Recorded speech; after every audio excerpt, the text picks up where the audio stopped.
Oh, wait. See the Matt? I like starting the show with the first word out of our mouths is Matthew in Provo says he was there on July 30th, 1969 at the Terrace Ballroom. Oh, man. I have the review, by the way. I have to read this. Because on this day, in 1930. I was 1969. I was there, too. But I have the review. I was 19. Vanilla Fudge, Led Zeppelin concert. Wednesday night at the Terrace was very illuminating as to what Salt Lake people's musical tastes are. Both Zeppelin and Fudge are prominent bands in the heavy scene. The British group Led Zeppelin was billed second to the well-known American group Vanilla Fudge, but Zeppelin went over noticeably better than Fudge. Yeah. This is somewhat encouraging to the followers of rock music cult, many of whom believe Zeppelin deserves more attention. This is 1969, I'll remind you. They ended up with more attention, didn't they? Mm-hmm. Members of Led Zeppelin are accomplished musicians and true artists, led by Jimmy Page, one-time guitarist for the Yardbirds. Led Zeppelin's music is characterized by excellent, flashy vocals backed by creative, appropriate guitar work. Who wrote this? Pretty good. Somebody named S. Polson for the Summer Chronicle. Pretty good. Vanilla Fudge appeared as musical imposters when compared to a group like Zeppelin. The bass player for the Fudge even apologetically acknowledged as he mounted the stage that there's no way we can follow that. Showmanship, however, is probably more responsible for the audience response. The show was over. The thing that most apparent is still, to the dismay of some critics, a large following for this, quote, heavy music in Salt Lake. It's scary. They were scary. It's scary. It's heavy. What are your memories of that show? About that, Vanilla Fudge was good. You know, they're good. But Led Zeppelin was there was more spirit, more. There was more energy, spiritual energy, more artistic energy with Vanilla Fudge is very. I don't know a Vanilla Fudge song. What is it? They did a lot of remakes of songs, and they're kind of like prog rock. They remade 50s or 60s songs, and really they're very accomplished musicians and very good, but more clinical and studied, and you know, and Led Zeppelin was more freeform and just let's. And that song is that we just played, not one of their. This is don't. This is Vanilla Fudge and don't leave. It's you'll recognize the song. Mm-hmm. What's it called? All their songs are remakes. Yeah. What's the? This is. Carrie, help Bill out. What's the name of this song? It'll come to me.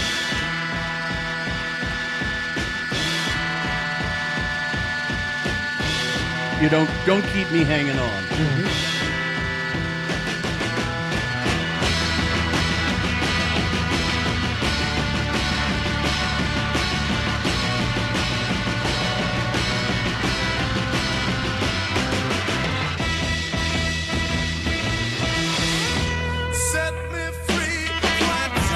Oh, okay. They do their own take on. And I like this. I think it's pretty damn good.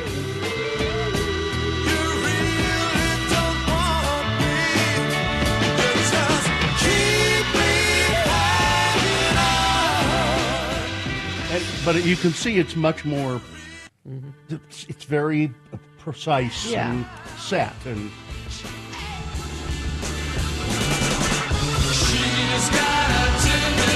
I wonder how you make any money when all you do are remakes.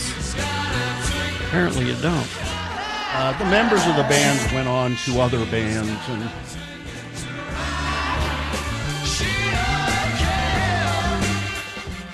The set list for Zeppelin for that day. Mm-hmm.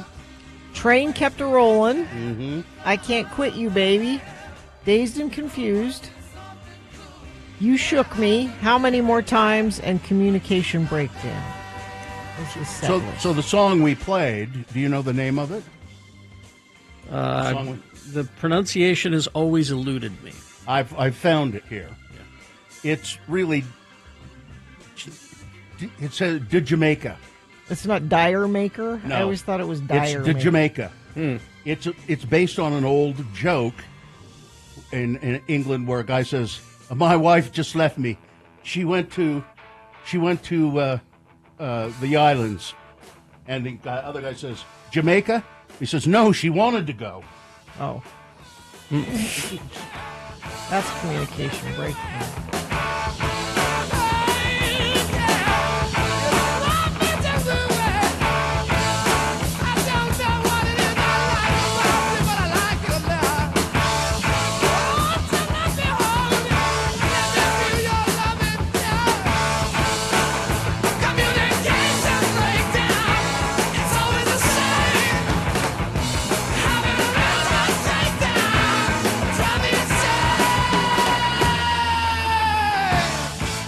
Ed's very happy with all of this.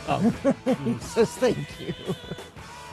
Everyone's like, it's early for September. No, we're on this day in 1969. Yes. So Vanilla Fudge, one of the lead guys, Carmen Apice, also played with people like Jeff Beck, and he did a lot of other work besides Vanilla Fudge.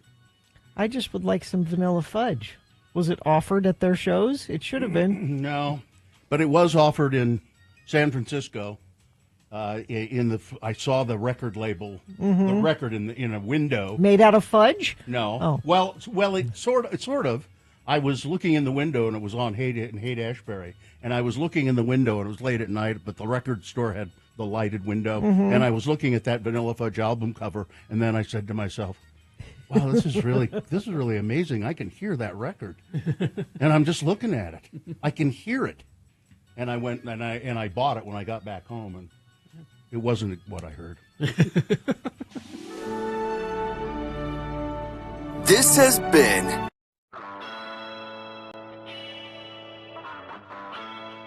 Hell. You betcha. And now. What? What now? That's what I mean. And now we'll take a break and go to play some commercials, and then we'll come back with your check-ins.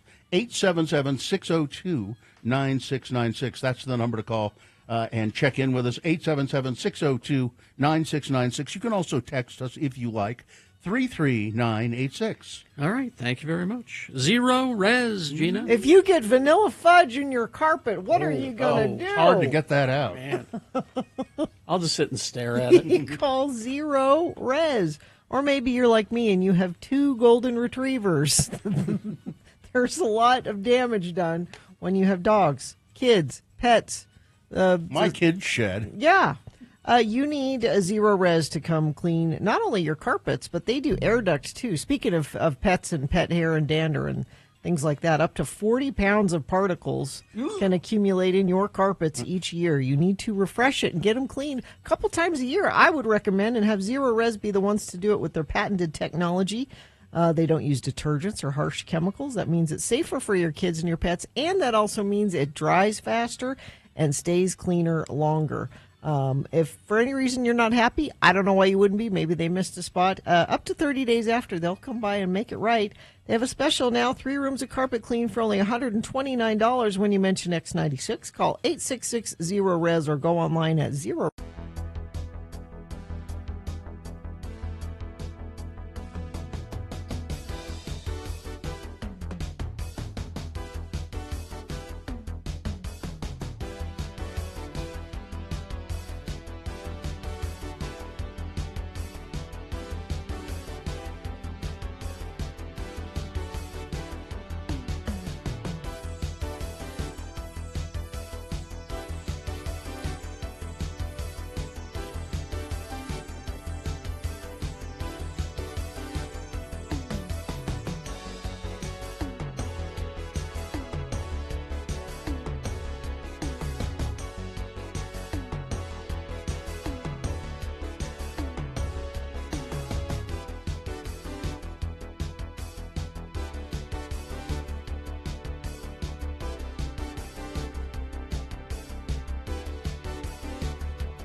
33986. All right, 621. Let's get this over with. Yeah, let's do that. We'll start the show officially, then we'll go to your check-ins. 877-602-9696 is the number. We like to hear from you in the morning, so please check in. You can also use our text line, 33986. Gina. We're also looking for your things that must go. Yeah. You need to send them to us right now. We'll read them at about 7 o'clock. And we had evidence yesterday of making things go. I believe it was cancer. So we are magical beings. If you have, it doesn't have to be as serious as cancer. It can be a small thing. Text us, email us, rather, radiofromhell@x96.com. It could be cancer or the weeds in your yard. Sure. The range is wide. Yeah. 877-602-9696 is the number. Check in with us right now. The moon is, let's see, it's 31.3% of full. It is a waxing crescent moon. The moon will rise today at 12:32 p.m., today being Wednesday. It's the 30th day of July in the year of our Lord Jesus Christ. 2025, it's hot in here. It's End Human Trafficking Day. Paperback Book Day. We should have opened the show with Paperback Writer by the Beatles. It's National Cheesecake Day. I like a piece of cheesecake. Sure. And it's National Whistleblower Day, to honor people who speak out against government corruption and misconduct and then get ignored. Or prosecuted. Or prosecuted. And this is an all-new edition of the show for people who feel like hell in the morning, which is me.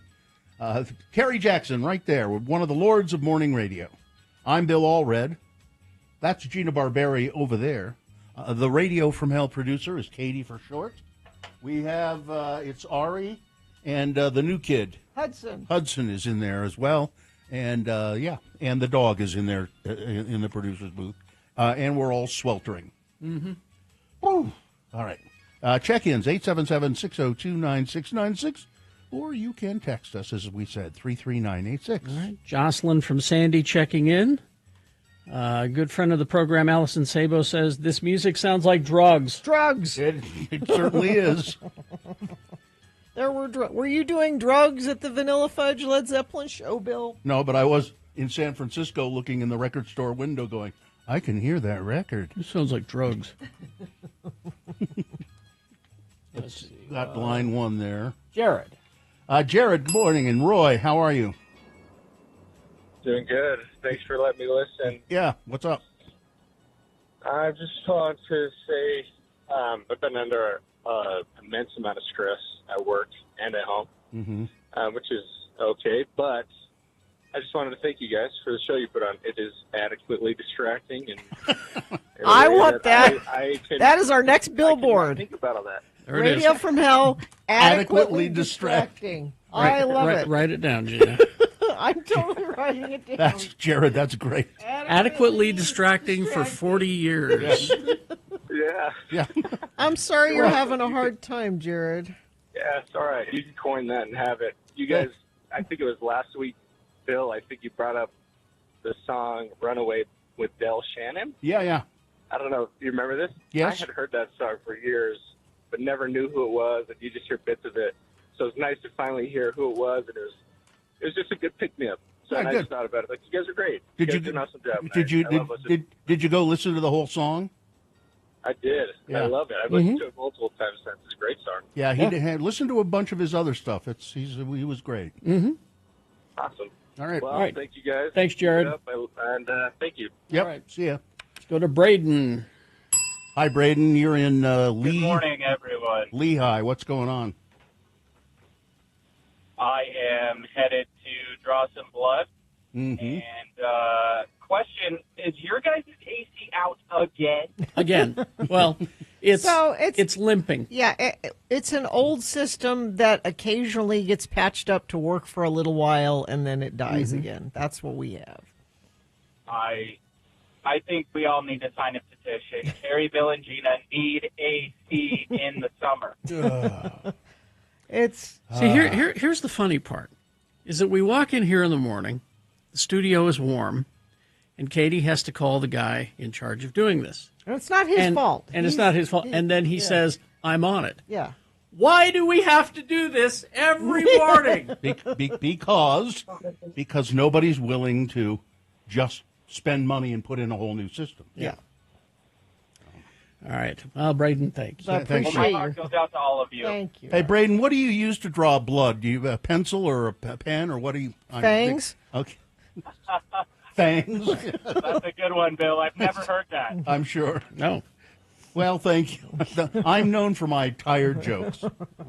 Perfectly adequate jokes. Thanks, Braden. All right. Let's see. Troy of Riverton. Quinn the Barber and the Coles family checking in. Mike in Nashville checking in. Zane of Dallas checking in. Dear maker of something that must go. What? Your maker. I know you're Did your maker have things? Jamaica. Send us your things that must go. Radio from hell at x96.com. Kira and Andy checking in. Calvin from the Dell checking in, saying, Fudge this early in the morning makes me think of a Christmas Story where they haven't played on TV. And he says, oh, Fudge. Oh, Fudge.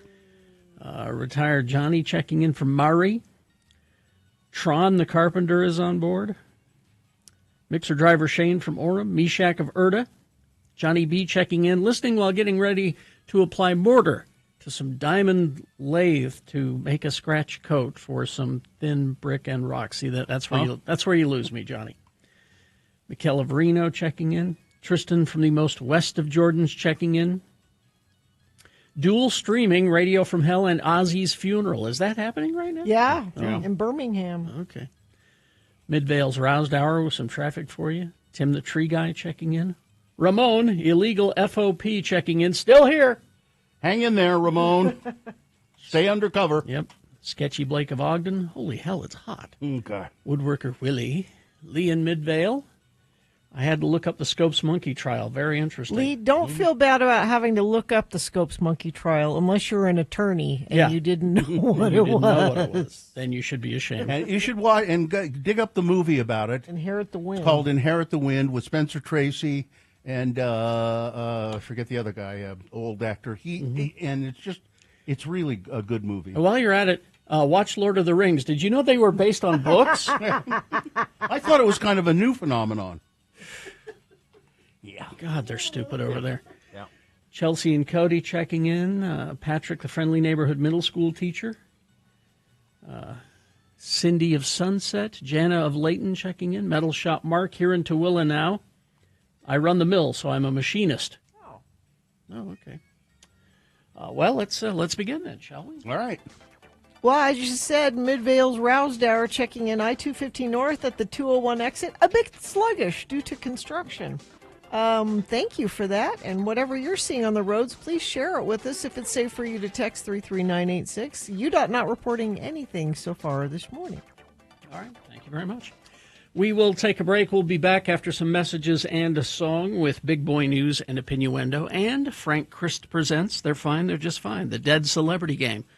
We'll tell you how to play and what you'll win.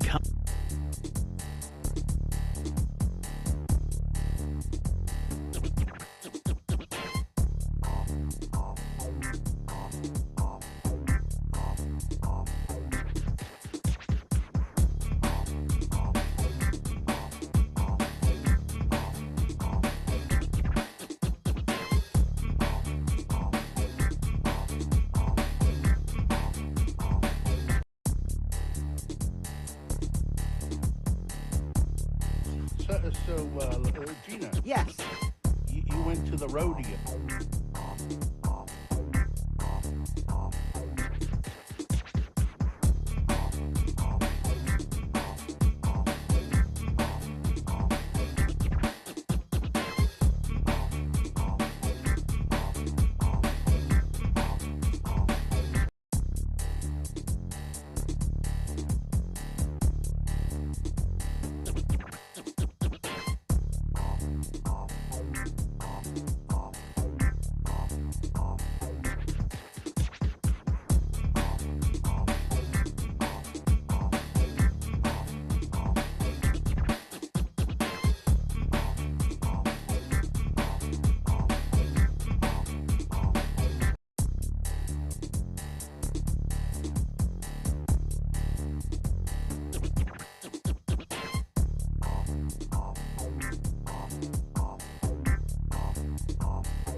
Happy 67th birthday to Kate Bush. I like that song. There you go. And Stranger Things final season is coming soon. Not sure when, but it's soon. All right. Now let's begin, shall we? Big boy news and opinuendo right now. And right after that, it's Frank Christ Presents. They're fine. They're just fine. It's the Dead Celebrity Game. Going to give you a list of 4 celebrity names. 3 of those celebrities, just fine. One of them, dead. Pick the dead one correctly. You will win. Tickets to see Third Eye Blind September 10th at the Days of 47 Arena at Utah State Fair Park. It's an interesting selection of actors Frank has given me. Oh. Interesting selection. All right. So get those tickets at 877-602-9696. You can call whenever you'd like, but the sooner the better, of course, to play Frank Christ Presents. 877-602-9696. Right after this, Big Boy News and Opinuendo, brought to you by... Does your company have a process requiring ultra-pure water? Trust the certified master water specialist at Water Specialties, Inc. For ultra-pure water system design, installation, maintenance, or sanitization, call the experts at Water Specialties, 801-281-4911, or go to waterspecialties.net. Well, it's the end of an era in celebrity news. Mm-hmm.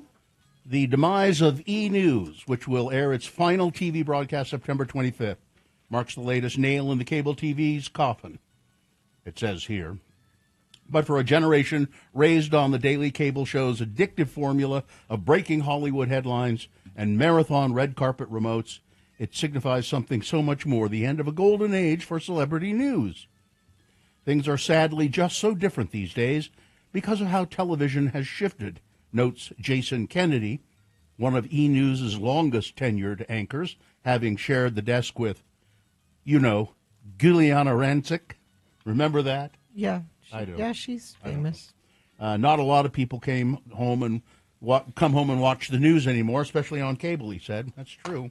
You've got, it's all on your phone. It's all on social media. 24/7. Yeah, like MTV News before it, which stopped doing it in 2023. E! News now stands as a crumbled monument, it says here, to a monolithic media culture. It's all around you now, celebrity news. Yeah. You don't Yeah, need to go. It's not that there's not an appetite for celebrity news. It's that there's more of an appetite and people want it 24/7 in their hand. I used to watch E! News all the time when I got home pre-internet. Yep. Let's see. The Utah State Auditor's Office says it's uncovered years of financial mismanagement by the head of a taxpayer-funded nonprofit program, thanks to a whistleblower who stepped forward. Funds for Impact Utah were intended to promote manufacturing in the state. Instead, Auditor Tina Cannon says that the nonprofit's president used company finances to line his own pockets. The review concludes that between $1.8 and $2.8 million in public funds were misused over a 3-year period by Impact Utah, the nonprofit recipient of state and federal grant funding intended to support Utah's manufacturing program. The program is administered jointly by the University of Utah and Utah State University, with funding appropriated by the Utah State Legislature, passed through the Utah Governor's Office of Economic Opportunity. I don't know why. I've read many, many lines of this story, and they still haven't put the name of whoever is running this. Exactly. The president of Impact Utah was not referenced by name in the report. The case has been referred to investigators with the Utah Attorney General's office for possible criminal charges. Anybody who's getting a direct appropriation from the legislature is someone who is very politically connected. There isn't anyone who's ever embezzled money in any company, private or government, who wasn't trusted initially. That's why they got the money in the first place, because they had they were had a trusted. good reputation. They were trusted.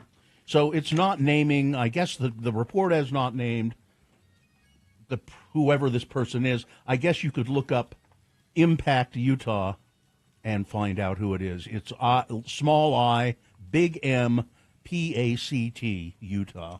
And I'll look it up in the break and see. Also, there are ads showing children playing a form of musical chairs. The last 2 kids missed their chance for a cardboard house. See how you can help to make homes more affordable at demandmoresupply.com. The narrator says in the final line of the commercial, the campaign is the product of an organization called Utah Workforce Housing Advocacy, UWAHA. UWAHA. The Utah legislature has given $2 million for the Demand More Supply campaign and recommendations aimed at addressing Utah's lack of housing, particularly housing that people can afford. UWAHA did not have to compete against any other bidders to receive the money. One resident in Clinton, who's fighting a proposed development there, referred to the Demand More Supplies messaging as propaganda. Matt Lusty, the executive director of UWAHA, said in an interview with Fox News that the campaign was conceived by people who were discussing the issues Utah is facing. We felt like the most important issue right now is housing affordability, Lusty said. But Utahns, Fox News 13 spoke to on Gallivan Plaza, said they're well aware that Utah is facing a housing affordability crisis and believe that the tax money probably could have been spent on more tangible efforts to alleviate the shortage rather than an ad campaign. Yeah. Saying, guess what? There's a shorting outage. Really? Let's see what else we have here. Oh, geez, this fire in Monroe, near Monroe. Thick plumes of smoke from the Monroe Canyon fire are still rising over large parts of central Utah. Local residents are anxiously watching and waiting, wondering when that fire might be put out. From the view of it, it's very scary, said Christine Diamond. See the red fire and the ashes coming down? It's just so sad. Diamond works at Tony's Bakery in Monroe, where they hope that the firefighters who've been stopping by can stay out of harm's way, as the 2-week-old wildfire has now grown to more than 30,000 acres. But it's raging again, and I'm scared for those firefighters, Diamond said. I want everybody safe and not so much damage. I just want this over. The Forest Service said that the fire is currently raging, and it's not really under control, and they're trying, but very scary to watch that. Well, Donald Trump acknowledged that Jeffrey Epstein recruited one of his victims, and that victim was the woman that Took down Prince Andrew? Yeah, we saw a lot of, Virginia Giuffre. He recruited her from Mar-a-Lago when she was a young girl working at the spa there, and when Trump said when he saw that, that's when he said, I told Jeffrey Epstein to go away, just get out of here. You're stealing my good young women. Yeah. Which is not the excuse that he gave before. He's asked with one of the women was Virginia Giuffre, a known victim of Epstein's sex trafficking ring. Trump said, well, I don't know. I think she worked at the spa. I think so. I mean, I think that was one of the people. He stole her. And by the way, she had no complaints about us, as you know, none whatsoever. I don't know that that's true. Yeah. Trump's remarks to the reporters on Air Force One elaborated on his claim a day earlier that he had blacklisted Epstein from Mar-a-Lago because he hired away some of Trump's employees. White House aides had previously said Trump barred Epstein from Mar-a-Lago for being a creep. Yeah. Giuffre died by suicide earlier this year, and she has said that she was groomed to perform sexual services, passed around like a platter of fruit to rich and powerful predators in Epstein's circle, including Prince Andrew of Britain, which we've all seen that picture. It's of her standing there with him, and with I believe Ghislaine Maxwell is in the background of that picture. Speaking of Ghislaine Maxwell, her lawyer says that she will only testify before Congress if she is granted immunity or presidential action like a pardon. But I don't know why. Why does she need immunity if she's already serving 20 years for sex trafficking? Immunity from what? Well, because she's already been convicted. She has other things to say, more incriminating things to say, things that she was involved in that she hasn't talked about. And but Congress says, no, we won't grant you immunity. Why are they saying that? They don't want because they don't want her to testify. Yeah. They want to tie this up as long as they can. Hawaii residents fled the coast, though there appeared to be only minor flooding there. The first waves began hitting California. Warnings are in place in Japan and beyond after an 8.8 magnitude quake struck off the Russia coast. The earthquake said that the earthquake experts said tsunami waves could be huge. Now they're seeing larger waves in California, Alaska. Nothing nothing Catastrophic. Catastrophic. Thank you. But there's still a chance that large waves could hit those coasts. President Trump's administration on Tuesday proposed revoking a scientific finding. So we're going to, this is a scientific finding. Okay. Scientists have said that this is a fact. Okay. But we're going to revoke it. Pretend it's not true. Revoke a fact? Well, apparently, they're going to propose revoking a scientific finding that has long been the central basis for U.S. action to regulate greenhouse gas emissions and fight climate change. The proposed Environmental Protection Agency rule would rescind a 2009 declaration that determined that carbon dioxide and other greenhouse gases are endangering public health and welfare.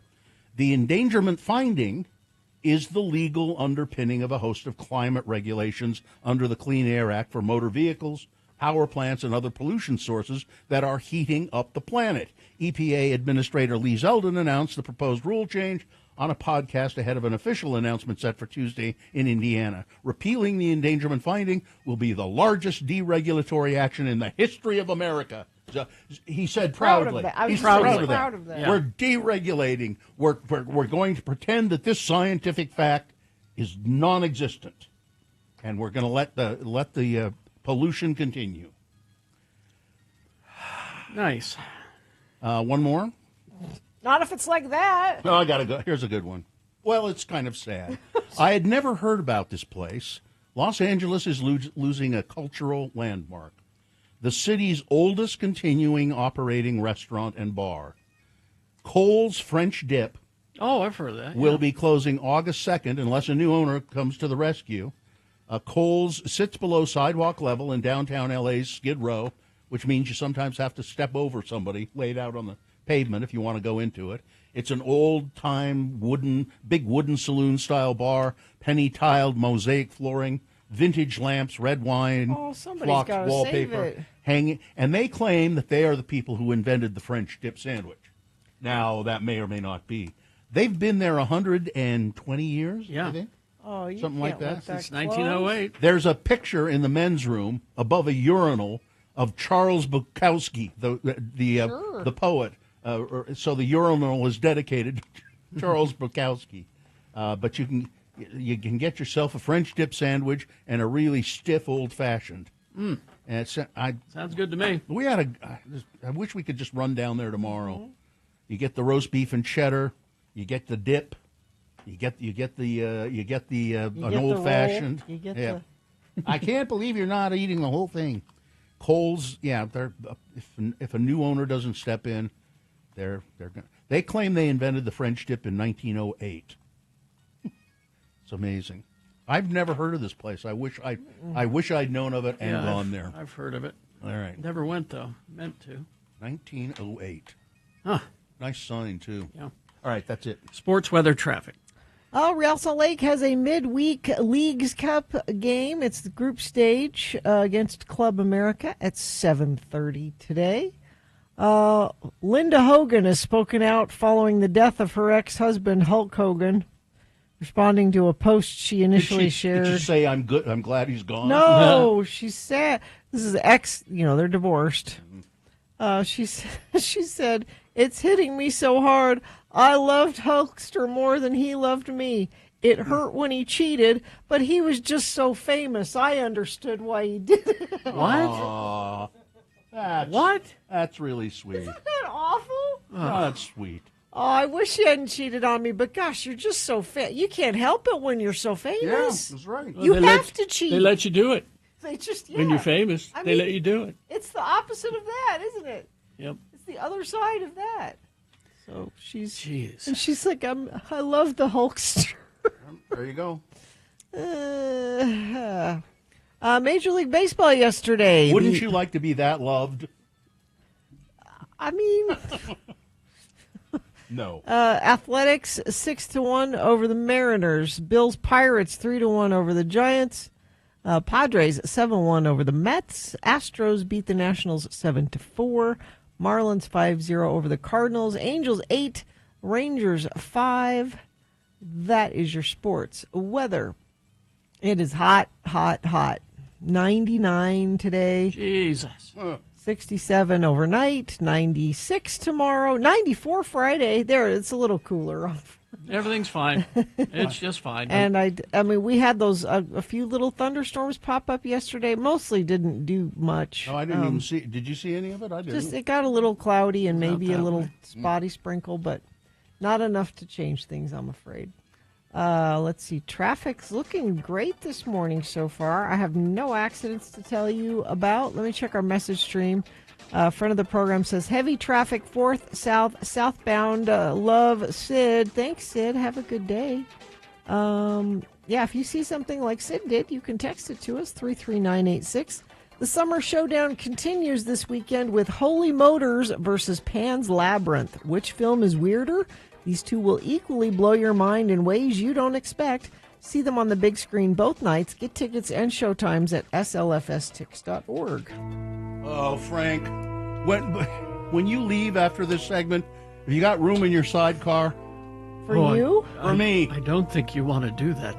I don't know. It's hot enough in here that I'd like to go someplace. It's hotter where he's taking you. I would end up someplace Yes. hotter, wouldn't I? Never mind. The air conditioning is always broken at the distribution center. Frank, Sort of like this place. Frank Christus, maybe this is a distribution center. Oh. Frank Christus joined us here in the studio. Frank is the Reaper of celebrity souls. He is a Grim Reaper, the skeletal figure that you would expect a Grim Reaper to be. He has a scythe. He has a hood. He goes, and when a celebrity dies, he goes to that scene of death. Make sure they're dead. You can't take their essence. You can't take their soul unless they're dead. Oh, no. And then he loads them into his electric scooter sidecar, and off he goes. Takes them to the distribution center, and it's hard work for you, isn't it, Frank? Oh, I love our precious celebrities. I know. Why do you love them so much? Because everything they say they do is right. Well, we all want to be just like them. That's true. We play a macabre game with Frank Christ. It's called Frank Christ Presents. They're fine. They're just fine. He's given me a list of actors, 4 actors. 3 of the actors on this list are, as Frank said. They're just fine. But one of them is dead. One of them Frank has taken.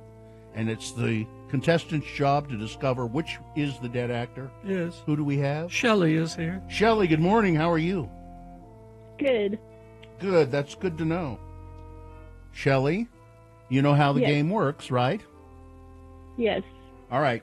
I will read you 4 names. One of the actors on this list is dead, and if you identify the dead celebrity, you will win what, Gina? Tickets to see Third Eye Blind September 10th at the Days of 47 Arena at the Utah State Fair Park. All right, Shelley, because this is a National Whistleblower Day, Frank has given me a list of actors in movies about whistleblowers. Here we go. Number 1 is Stephen Tobolowsky, known for playing insurance agent Ned Ryerson in Groundhog Day, and amnesiac Sammy Jenkins in Memento. He directed 1 film, 2 Idiots in Hollywood. He also co-wrote the film True Stories with David Byrne and Beth Henley. He was in a movie called The Insider, where a tobacco executive exposes the industry's secrets. Number 1, Stephen Tobolowsky. Number 2 actor on this list, Victor Garber, nominated for 4 Tony Awards, 6 Primetime Emmy Awards. He was in an original production of Sweeney Todd. He was in Death Trap on Broadway. He was in critically acclaimed films Titanic, Milk, Argo, Sleepless in Seattle, The First Wives Club, and Annie. He was in a movie called Dark Waters about a lawyer who takes on a chemical company that's been polluting a town's water supply. Number 2, Victor Garber. Number 3, Fred Thompson. He appeared in a number of movies and television shows, including Matlock, The Hunt for Red October, Die Hard 2, In the Line of Fire, Days of Thunder, and Cape Fear. And he was also a member of the Republican Party and served as a United States Senator from Tennessee, and he unsuccessfully ran for president. He was in a movie called Marie, a true story about a woman who exposed corruption within the Tennessee state government. Celebrity actor number 3, Fred Thompson. And finally, number 4, Meredith Baxter. She's known for her roles on the sitcom Bridget Loves Bernie. She also was in NBC sitcom Family Ties, a 5-time Emmy Award nominee. One of her nominations was for playing the title role in the TV film Woman Scorned, the Betty Broderick story. She was in All the President's Men, a certainly famous whistleblower movie. Number 4, Meredith Baxter. All right, one of those actors is dead, Shelley. Which one is it? Number 3. Fred Thompson. You're correct. He died in 2015 at the age of 73. I'll be honest, I didn't mind taking You Fred. didn't mind was taking all right. Fred. Yeah. Congratulations, Shelley. You've won the prize. Great, thank you. You're welcome. Hang on. Hang on, Katie's going to get some information from you. All right, well, I have to go check on Paul Anka. Oh, no. Oh, how old is Paul? 84 today. Okay. Wow. You know, he's having my baby. Bye, everybody. Goodbye. Is he now? A disabled vehicle on the exit ramp, I-15 southbound to 4 South in Salt Lake. This is that issue that Sid was telling us about. Blocking the left turn lane. It has traffic backed up to 11th North on the main flow of I-15. If you see something, you can text us 33986. Help 200 children at the Road Home start school in style. Stop by the Advocates in Ogden, American Fork, or Murray. Pick an apple from the tree, and you can supply clothing and backpacks for a child at the Road Home. You can also go to the Advocates website and just Venmo them at Advocates Donations if you want to just donate to the Road Home that way. All right. KXRK Provo, we're going to take a break. We'll be back after these messages with your list of things that must go.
on X96. Mark in Layton texted us at 33986 a thing that must go. Mark, I don't know how many times I have to tell you, you need to email those. radiofromhell at x96.com. All right, thank you. Things that must go on the radio. From Hell Show. These are things that are really, really bugging you, dear friends of the program. Things that you just can't you just can't stomach them anymore. You can't. You have no truck with these things. And finally, it comes to a point where you say, "I know what I'll do. I'll send it to Radio from Hell." And maybe if they read my thing that must go on the radio, it'll make me feel better. Maybe it'll make these things disappear from your life. It could happen. So send your must goes to radiofromhell at x96.com and put must go on the subject line, and we'll get to them. You want to go first, Terry? Oh, okay. First one from Chris. The term breakfast cereal must go. Breakfast cereal. It's an unnecessary qualifier. It's just cereal. You can have it any time. That's true. I have eaten it all times of the day. You don't go around saying, I could really go for some dinner steak, do you? I like that one. This one from Zane, things that must go. Newer vehicles that don't have automatic seats. Seats should be a standard feature like a backup camera. Mm-hmm. 2, when you open your phone and wanted to use a specific app, and then once your phone is open, you've forgotten what you were going to do. Videos that have captions with incorrect spelling of some of the words. Yeah, well. Earth is spelled E-A-R-T-H, not E-A-R-F. Earth? I mean, unless you're... that's on that people unless do you're that Will on Smith. purpose. Yeah. With all the technology we have today, why isn't there a toaster that I can see through? Oh, that's interesting. I would like to not burn my toast when a timer feature doesn't work. Toaster oven. Toaster, yeah, I have a toaster oven. Yeah, toaster oven. Let's see, and don't forget to ask Dr. Cobble about how I get my fart unstuck. Yeah, we have Dr. Davis today, not Dr. Cobble. We have the veterinarian. Timbo just returned from Iceland, the land of fire and ice and midnight sun. What must go is people who stand right next to the baggage claim carousel at the airport. On arriving at your destination, you go to the baggage claim carousel, and people are clustered around it even before the bags start coming out. There should be a line on the ground stating to stay behind the line until you see your bag come out. Standing next to the carousel is not going to make your bag show up sooner, just like pushing the up or down button on an elevator won't make it arrive sooner. It's a huge nuisance to have to make my way through a throng of people like a rat in a maze just to get my baggage when it comes out. Thanks for letting me rant. That it? That's it. I'll go next. I've got one of my own. Workplace courtesy. It must go? No. Oh. The topic is workplace courtesy. Okay. If you have a workstation that only you use, Yes. you can probably just leave it however you like. Mm-hmm. But if there's a shared workstation, like a radio studio, perhaps. You think? Maybe a studio like this, where many people share it. It is only courtesy to put things back the way you found them. Mm-hmm. For instance, if you unplug something to use the outlet, make sure that when you are done using that outlet, you plug whatever you unplugged back in, because that's some other piece of equipment or something that people need. Nick Davis, I'm talking to you. All right, this one says, owners sitting in idling trucks with the AC on for long periods of time, when you're just parked next to these jerks and just trying to have a quiet ice cream in your car. A quiet ice cream. This one says, leave bright headlights on when your damn truck warms up or you load it up with all your crap. Oh, you're leaving the headlights on when you're doing it. Yeah. People who pull up to outside seating areas and leave their headlights on, blasting in your eyes. Yeah. Dogs left in cars that bark at you when you come back to your own car. And finally, my neighbor's relatives parking in our parking lot instead of the street. That must go. Thanks, Joel. And this one says, feel free to use my name. No, I'm not going to say happy hump day. I will not say that. That's something that must go. Yeah, it is. That's one of the early things that must go. A couple of quick things. People, please stop saying forward. There's an R in there. It's forward. I know it's nitpicky, but it makes me almost as crazy as hearing somebody say familiar. Familiar? It's familiar. That's not so familiar. Familiar. And when traffic is backed up, you please not leave your 3 car lengths between yourself and the car ahead of you.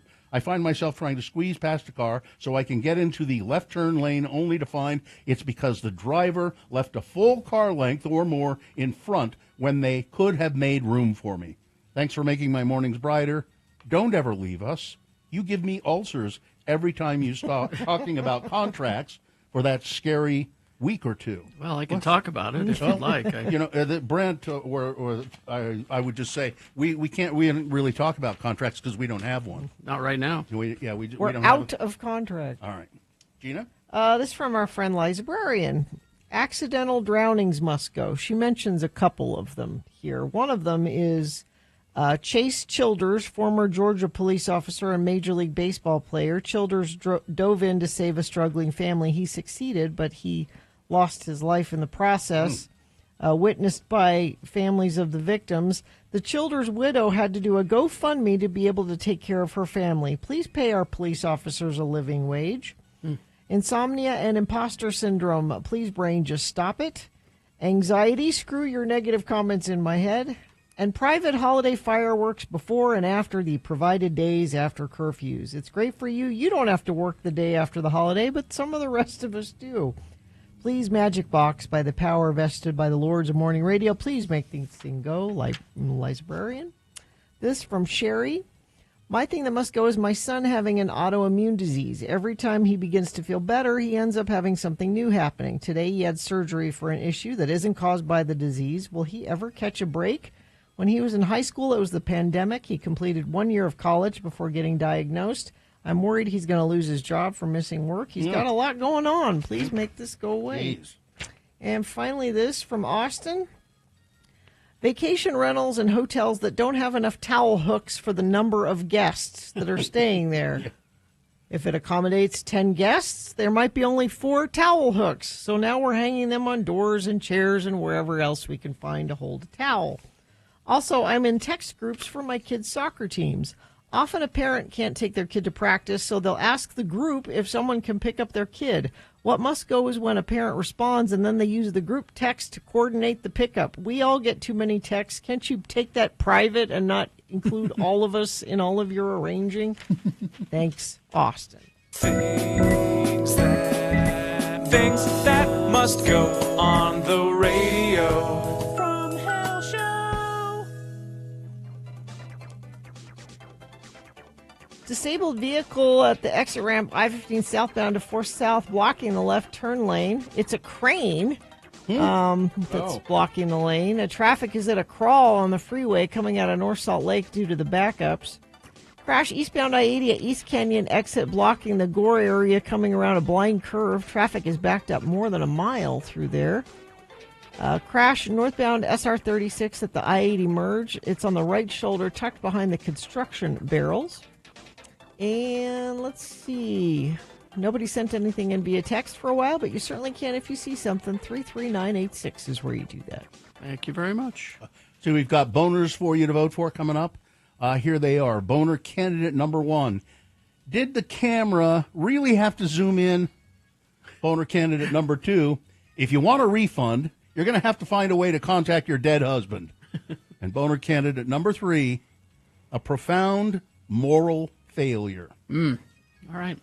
Boner of the day, big boy news, all coming up after these messages and a song. Stand by for that. As soon as we award the boner, get your questions ready for our veterinarian, Dr. Josh Davis. He will be here taking your questions about your puppies and your kitties.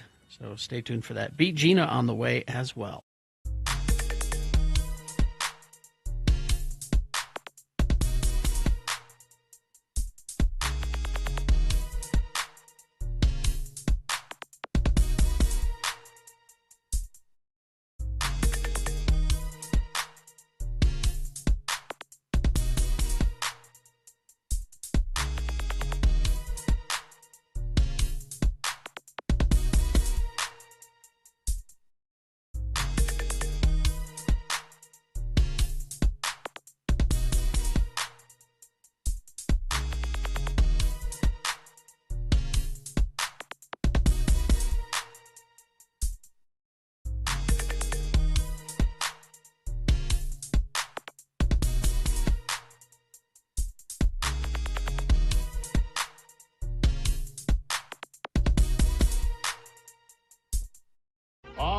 Maybe you aren't the smartest person on your block. Maybe you're not the brightest bulb in the lamp. I mean, are you one sandwich short of a picnic? Well, this is the game designed to make you feel better about yourself. It's Beat Gina. I'm Johnny Ola with a dramatic Dodge announcement that catches the season by surprise. Wow. It's the new Swept Wing Dodge with breathtaking new colors, brilliant new styling, bewitching new interiors, all coming to new Swept Wing Dodge. The colors of the Swept Wing Dodge are just a plain knockout. There's poppy red, frosted turquoise, Paris rose. Bold new accents of gleaming chrome bring out new beauty of line and contour. Striking new interiors are color keyed to give a lift to your spirits. We suggest you get into your Dodge dealer now for the finest seasonal tonic that's ever come down the pike. It's new for the season to give you more. Get all the car you're paying for and more. The Swept Wing by Dodge. Thank you. And now, here he is, our own Mr. Brightside, Harry Jackson. The Swept Wing Dodge. Thank you very much. It's the official car of the Radio from Hell I'm show, looking I forward to think. driving one. I am. Lovely. The randomizer has picked your contestant, Gina. You'll be playing against Eddie. Hi, Eddie. Hi there. All right, Eddie, we're going to toss a coin to see who goes first. It will give you an advantage if you call it correctly, heads or tails. Go ahead. Tails. Coin toss app says heads, Gina Barberi. So. Well, do you want these tickets? You're going to have to work for them. I don't know how, but they found me coming to the depot on December 30th. Now, see if you manage to claw from behind, Eddie, and win, that's what you'll get. But if Gina beats you, which is what it's looking like right now, what are you prepared to do in her name? I'm going to make a donation to the road home in her name. Thank you. All right, there we go. Eddie, it's Superman trivia, just all over the place, Superman trivia. So here we go. First question for Gina. Gina, this is Gina's question to answer exclusively. If she gets it right, she gets the point. If not, Eddie, I'll allow you to answer the question correctly, steal the point away, and we'll go back and forth till one of you has 3 points. Gina? Yes. Christopher Reeve underwent a bodybuilding regimen supervised by what other actor? Oh, okay. Was it 1, Richard Baldwin? Was it 2, Don Knotts? Was it 3, David Prowse? Or was it 4, Joe Rogan? Really? Really? What's the answer? 3? David Prowse is correct. Really? David Prowse, who later became Darth Vader, of course. That's 1 point for Gina. No, he was Darth Vader at the time. Yeah. Yes, he was. Okay. All right, Eddie, it's your turn. All right, Eddie, here's your question. What is Superman's biological mother's name? Superman's biological mother's name. Is it 1, K-Tel? Is it 2, Laura? Is it 2, Zual? Or 4, Zool? Number 1. K-Tel? Terribly sorry. No. Yeah. No, that's... Just have records. K-Tel is a record company. Yeah. Is this one 3 as well? Zual? No, biological mother. Laura is her name. Biological. You see, Laura. Not I know. from the planet. Oh, she was No, that Kryptonian, would but be... her There name was was someone Laura. named Laura in... Yes, That's a Earth name. it's a trick question, but there it is. Laura. Well, you both blew No it. Laura's Yes, in you did. space. Let's see. So that was Eddie's question. So So we got to Gina go with would- Gina's All question right. now. Gina, 1-0. which one? Which was one of Superman's sidekicks? Okay. One of these people was Superman's sidekick. Was it 1, Misogyny? Is it 2, Dapper Dan? Was it 3, Beppo, the monkey? Or 4, Herbie the robot? Beppo the monkey? Beppo the super monkey. It's 2-0 for Gina. Eddie, you got no points. You better get with it. Eddie, who was another actor? Who was another actor besides Christopher Reeve who was offered the role of Superman? Offered the role, said no. Was it 1, Sam Kinison? Was it 2, Paul Newman? Was it 3, Colonel Sanders? Or was it 4, Robert Redford?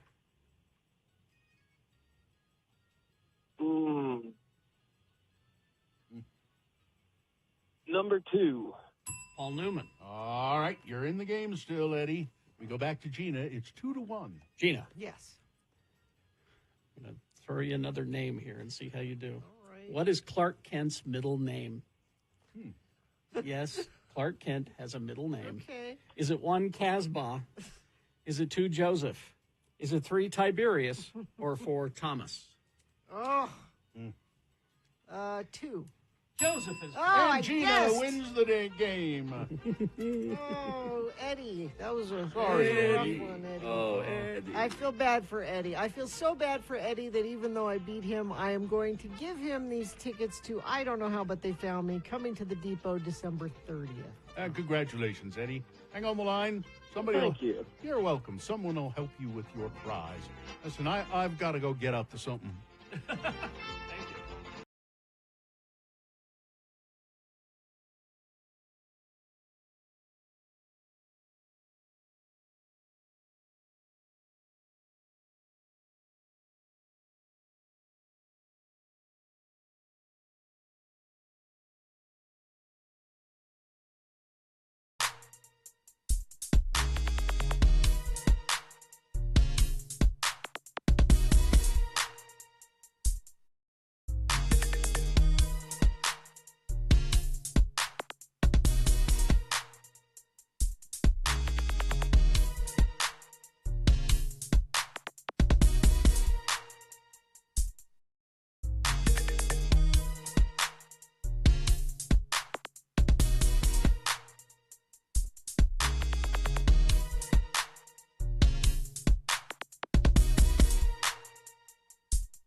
Placebo. Oh, yeah. Pure morning. Is there a reason? If you know, you know. Okay. All right, it's time now for Boner of the Day. 3 news stories. These will be examples of bad, stupid, funny human behavior, and you will decide with your vote. Of these 3 candidates, which one is the worst? Which one deserves to be Boner of the Day for today, July 30, 2025? We'll give you 2 candidates now, a third after the news. Once you've heard all 3, you'll vote. One of you lucky random Boner voters will receive. Can't buy it. Got to win it. Radio from Hell Boner T-shirt. Boner candidate number 1. Did the camera really have to zoom in? Tuesday's WNBA game between Atlanta Dream and Golden State Valkyries came to a halt when a neon green sex toy was launched onto the court in the game's final minute. With 42.5 seconds remaining and the score tied at 75, Atlanta guard Maya Caldwell stuffed a three-point attempt from Tiffany Hayes. Confusion quickly followed as referees Charles Watson and Angel Kent blew the whistle and stopped the action. What'd you stop?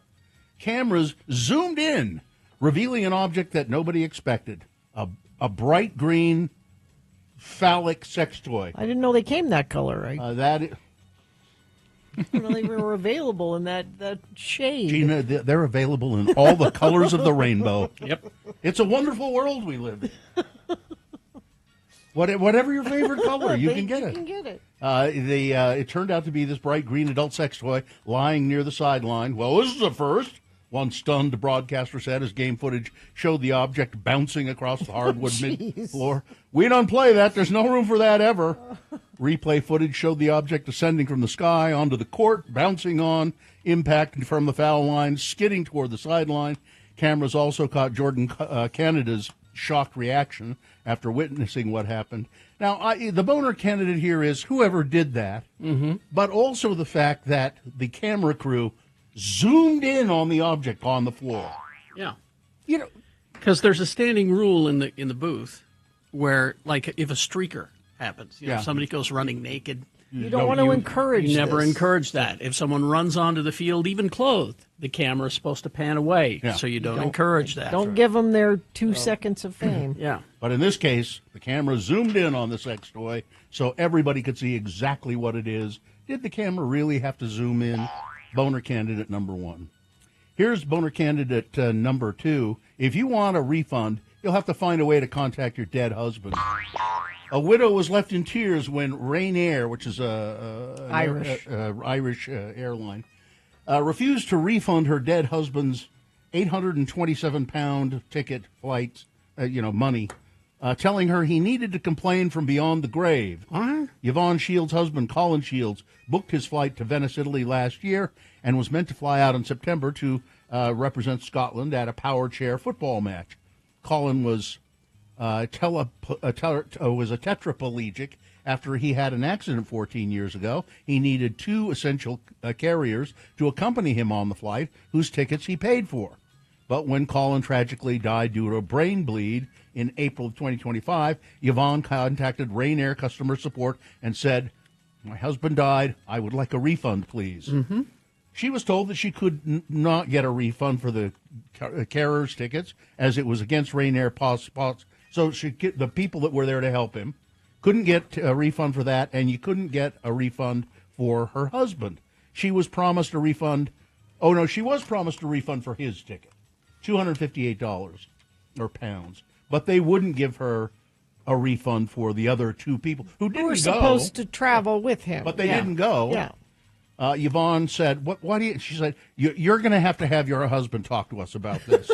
Because he bought the tickets. He's dead, she said. "Well, I don't know what we can do," and they just hung up on her. Wow. Yeah.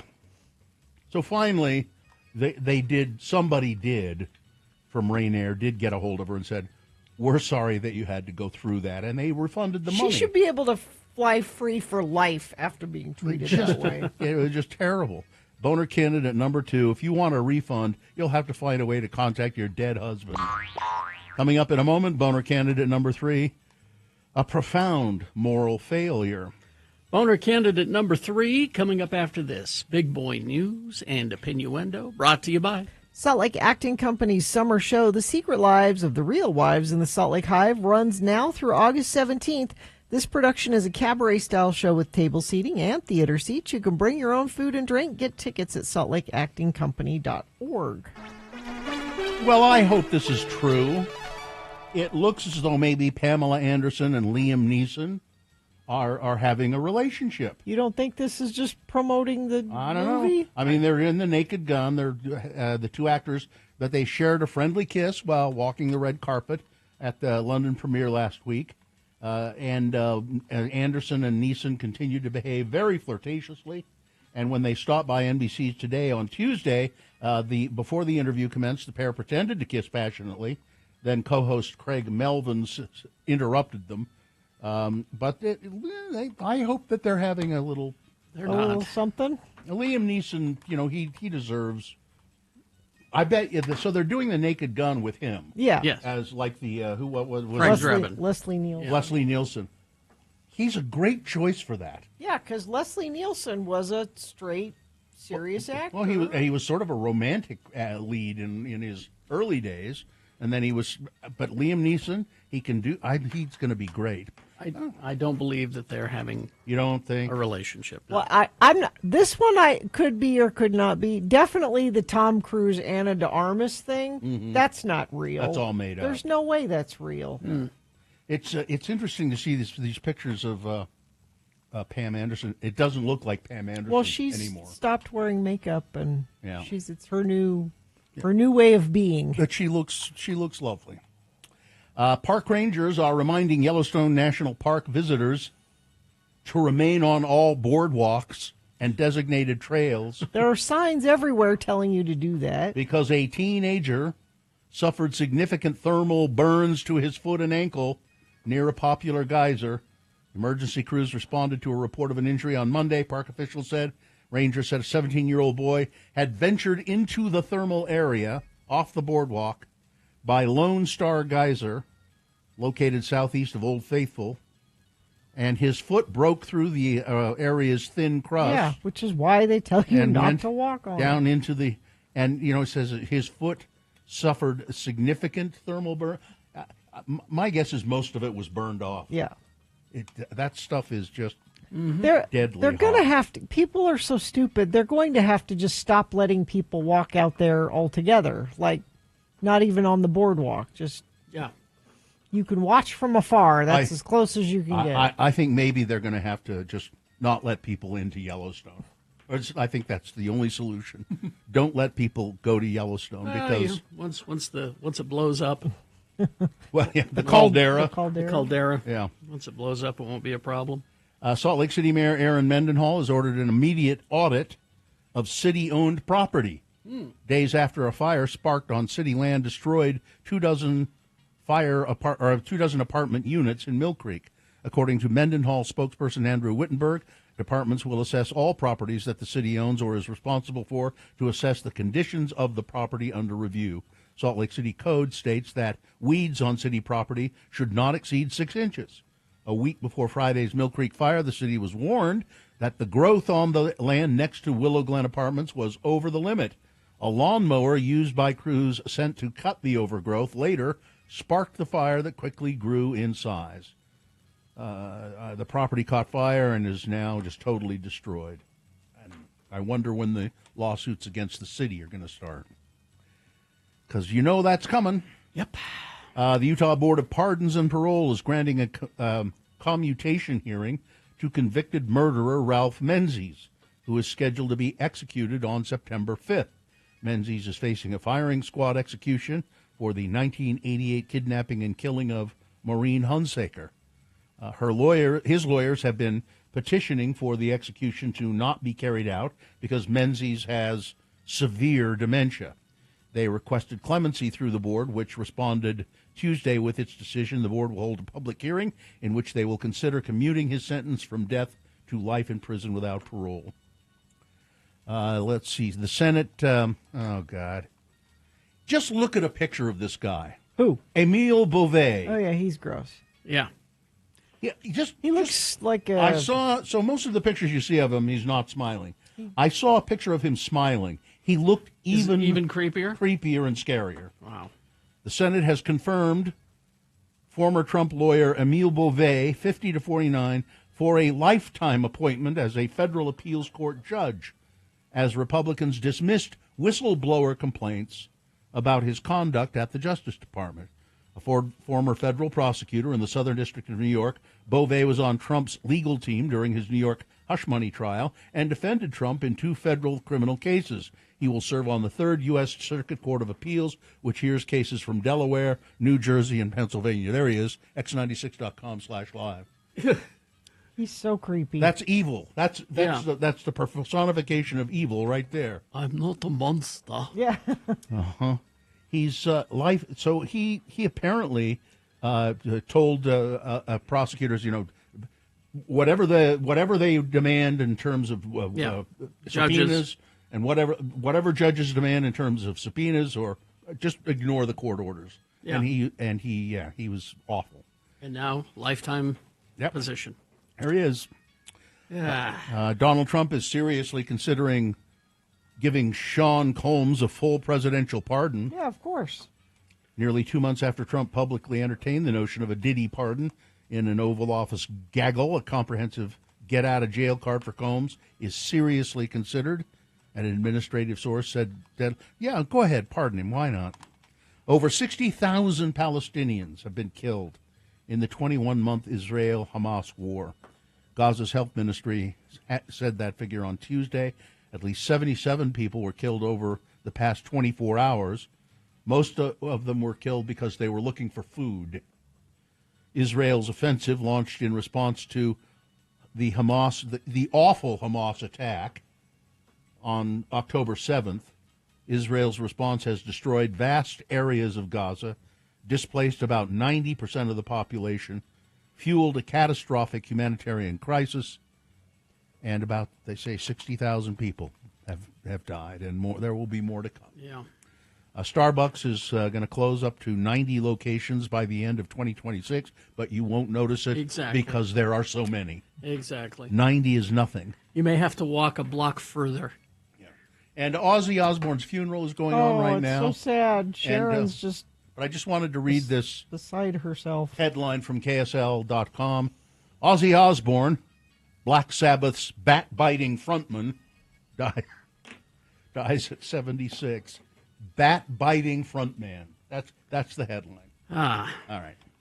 We have time if you have more stories. Let's see. Well, I can find more probably. You want the Tom Cruise Anna de Armas? No, you know what I want? I want the crime story from the crime desk. You have a good crime story. Yes, here it is. A Texas man confessed to killing his wife and then living with her body in their shared home for over a month, authorities say. Oh, he really loved her. 49-year-old Charles Vendoli Bird, who works as a janitor with the local school district in San Antonio, Texas, was arrested following the discovery of the body of his wife, 44-year-old Angela. He was taken into custody on Sunday, with Angela's body being discovered just the day before his arrest. As he left the courthouse on Monday, Charles told journalists he had suffered a mental break. "I'm so sorry. I loved my wife."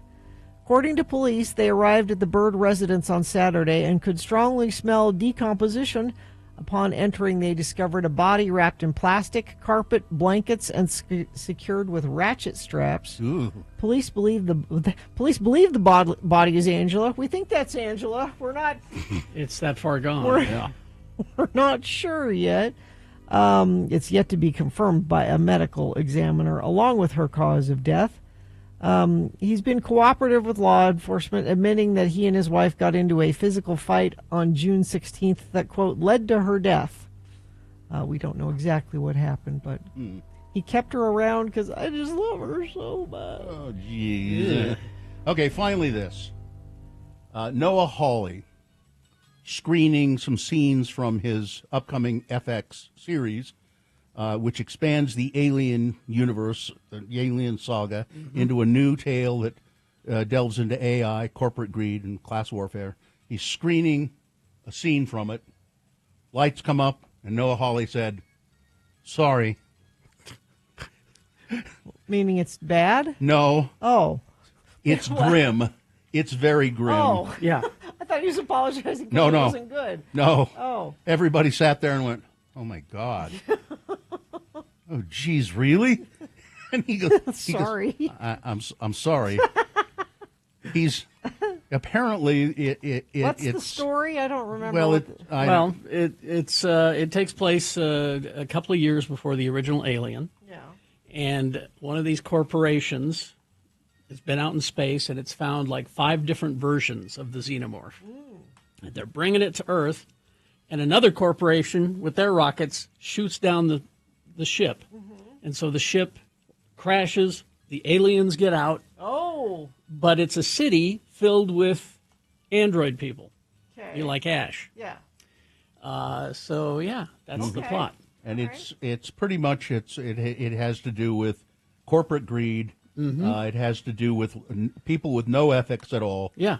And because that's how the first Alien happened. Yeah. You know, the corporation wanted it for the weapons division. Phil Reiser. Yeah. Yeah, it's a bad call, Ripley. Paul Reiser. Paul Reiser. Yeah, it's apparently just grim. Yeah. And perfect for Noah Hawley. Paints a bleak look of mankind. All right, that's it. Weather, traffic. Oh, it's bleak. I'm sorry, I can't give you much better news with the weather. 99 expected today. Overnight low 67, 96 tomorrow. We do get down to the low 90s by the weekend, if that makes you feel fine. Everything's fine. Any better about any of that? Climate change isn't real. No. It's not real. Let's see. Traffic, that's real. That crane blocking the left turn lane eastbound 4 South from southbound I-15, still causing some slowage for folks in that area. The good news is that seems to be the only thing. Let me check our message stream quickly and see if anybody has sent us anything via text at 33986. Nope, but if you see something, you certainly can let us know, and I will pass it along. Somebody says it's illegal to own more than 6 in Texas, no matter what color they are. I think that's true. That is true. Yeah. You thank Ted Cruz for that. That's traffic. All right, here's boner candidate number 3. A profound moral failure. You see a picture of this guy. He's a smug little turd. A candidate for governor in California. Oh, this guy. Oh, I don't know this guy. Yeah. Tell me about this guy. This is terrible. And I think he's the leading Republican candidate for governor right now in California. is coming under fire for a social media post that referenced Auschwitz, the infamous Nazi concentration camp. And this picture we have of him, x96.com/live, he is in fact at Auschwitz. Standing out under the gate. Outside, and he posts this picture and says it's a model for ending homelessness and unemployment. Really? On Friday, Yeah. Republican Kyle Langford shared a photo of himself. Oh, it's superimposed. He wasn't really there. Superimposed over the entrance to Auschwitz with the caption, "My 0% unemployment plan." The photo includes the Albrecht Frey, "Work makes one free" gate. Man. So it said over the gate, work makes one free, which prisoners saw as they arrived at the camp during World War II. Which is a lie. More than 1.1 million people were murdered at Auschwitz. The Auschwitz Memorial responded on X to Langford's post, describing it as a profound moral failure. The instrumentalization of the tragedy of those imprisoned and murdered in the German concentration and extermination camp Auschwitz for political messaging is a profound moral failure. Auschwitz is not a prop, the memorial said. Your post is an affront to the dignity of the victims and a disturbing display of insensitivity and disregard for human history. But he doubled down. Yep. He said, I wasn't joking about this. Oh, really? I think it's exactly what's needed to stabilize California and keep people safe. Oh, man. He also thanked the Auschwitz Memorial for what he called a massive shout-out. My German ancestors smile upon me, he said. This is not the first time Langford has antagonized the Jewish community on social media. In April, he said, quote, Jews need to become Catholic, worship Jesus Christ, and abandon the state of Israel. So he's the leading Republican candidate for governor? In California. I mean, I take that as a good sign because I can't imagine. Well, I mean, he went out of his way to make that picture. Yeah. Boner and candidate. then double down. Yeah. And run for What a office. horrible person. Boner candidate number 3, a profound moral failure. They're just saying it out loud now. All right, let's review the first two and vote. Boner candidate number 1. Did the camera really have to zoom in? It's both the fact that somebody threw a bright green, neon green dildo onto the court during a WNBA game, but then the camera people zoomed in on it and stayed on it. That's Boner candidate number 1. Number 2, if you want a refund, you'll have to find a way to contact your dead husband. Poor woman trying to get a refund on some airline tickets after her husband died, and they were not sympathetic to her for quite some time. They put her through the ring. Finally, they did relent and give her the money back. And Boner candidate number 3, a profound moral failure. All right. To vote for Boner of the Day. Which one do you think is the worst of these three candidates? Which one is the worst? Which one should be Boner of the Day? 1, 2, or 3? Remember your candidate number. 1, 2, or 3. Put that single digit in the message of a text. And text that to 33986. Easy. Here they come. Or you can call Katie in the producer's booth. She'll take your live voice votes. 877-602-9696. Or you can go online. X96.com. Look for the box that says Boners July 30, 2025. Click and vote. If you don't see that box, refresh your browser. It'll appear. Click and vote. All right. You've only got 2.5 minutes to get your vote in, so let's go. Now, as soon as we award the boner, remember, our veterinarian, Dr. Josh Davis, will be here to answer your questions about your puppies and your kitties. 877-602-9696. Line up. Let's go. Boner of the day. Vote.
986. All right, 7:45. Time to award Boner of the Day. And the Boner of the Day is brought to you in part by a falafel sandwich. It is the week of the sandwich, isn't it? Help 200 children at the Road Home start school in style. Stop by the Advocates in Ogden, American Fork, or Murray. Pick an apple from the tree, and you can supply clothing and backpacks for a child at the Road Home. Every child deserves an advocate. Stop by today. You can also go to their website or Venmo at Advocates Donations if you want to just help out that way. I'm always curious. Maybe some of the 8 people who voted for the first one, the dildo being thrown out, 8 people voted for that. I'm curious as to why you decided to vote for that instead of the obvious candidate. Sometimes I wonder if they vote before they hear them all, maybe. And then number 2, 12 votes.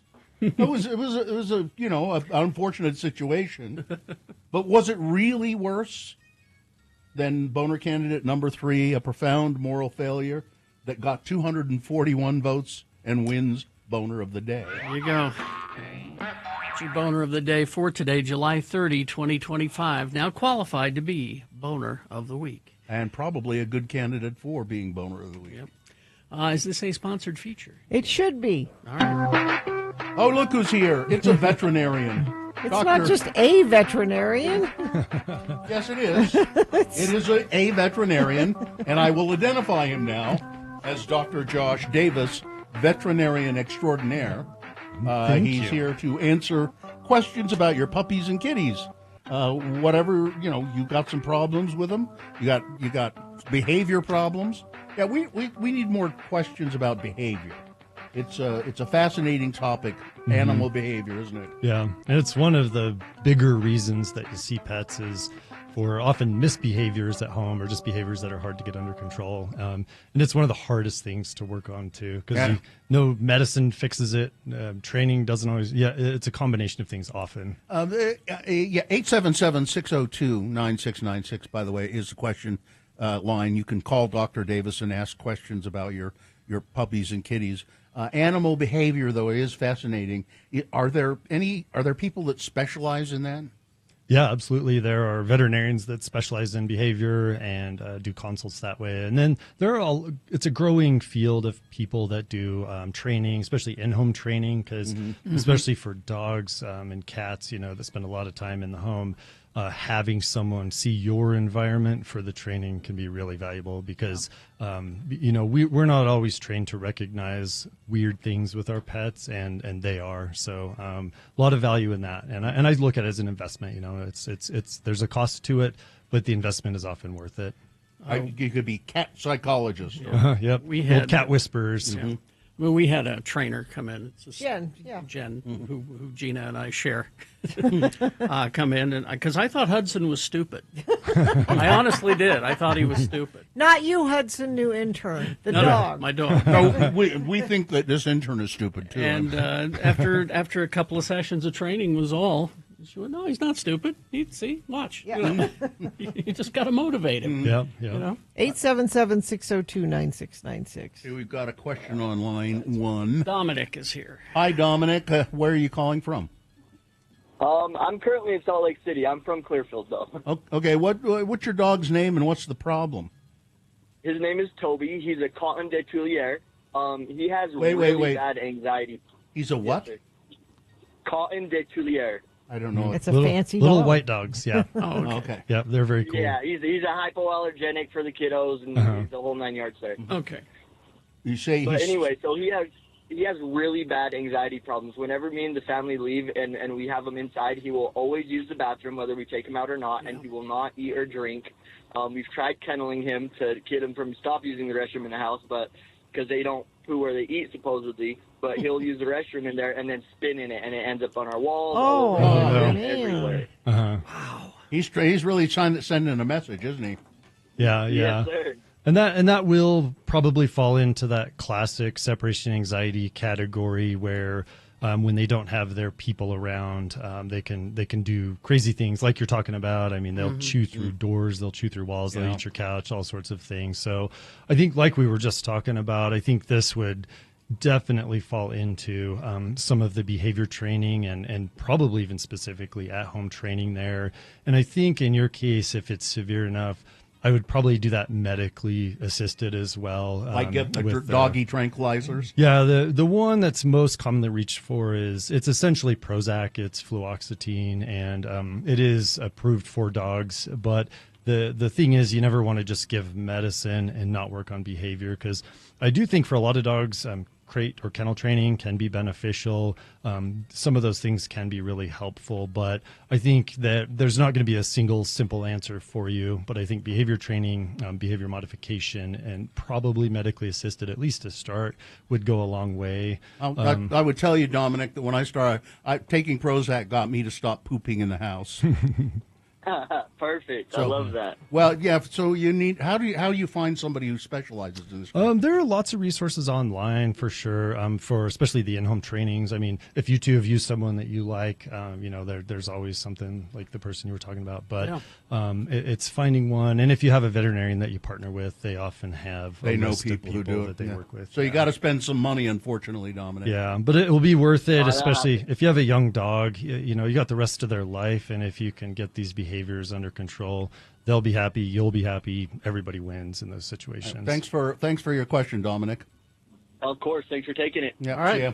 Here we go. Let's go to Scott. Hi, Scott. Where are you calling from? Calling from Sandy. How are you this morning? Good. What's your dog's name and what's the problem here? I have two dogs. I have Milo, who's a 12-year-old rat terrier, and I have Chelsea, who is an 8-year-old Chiweenie.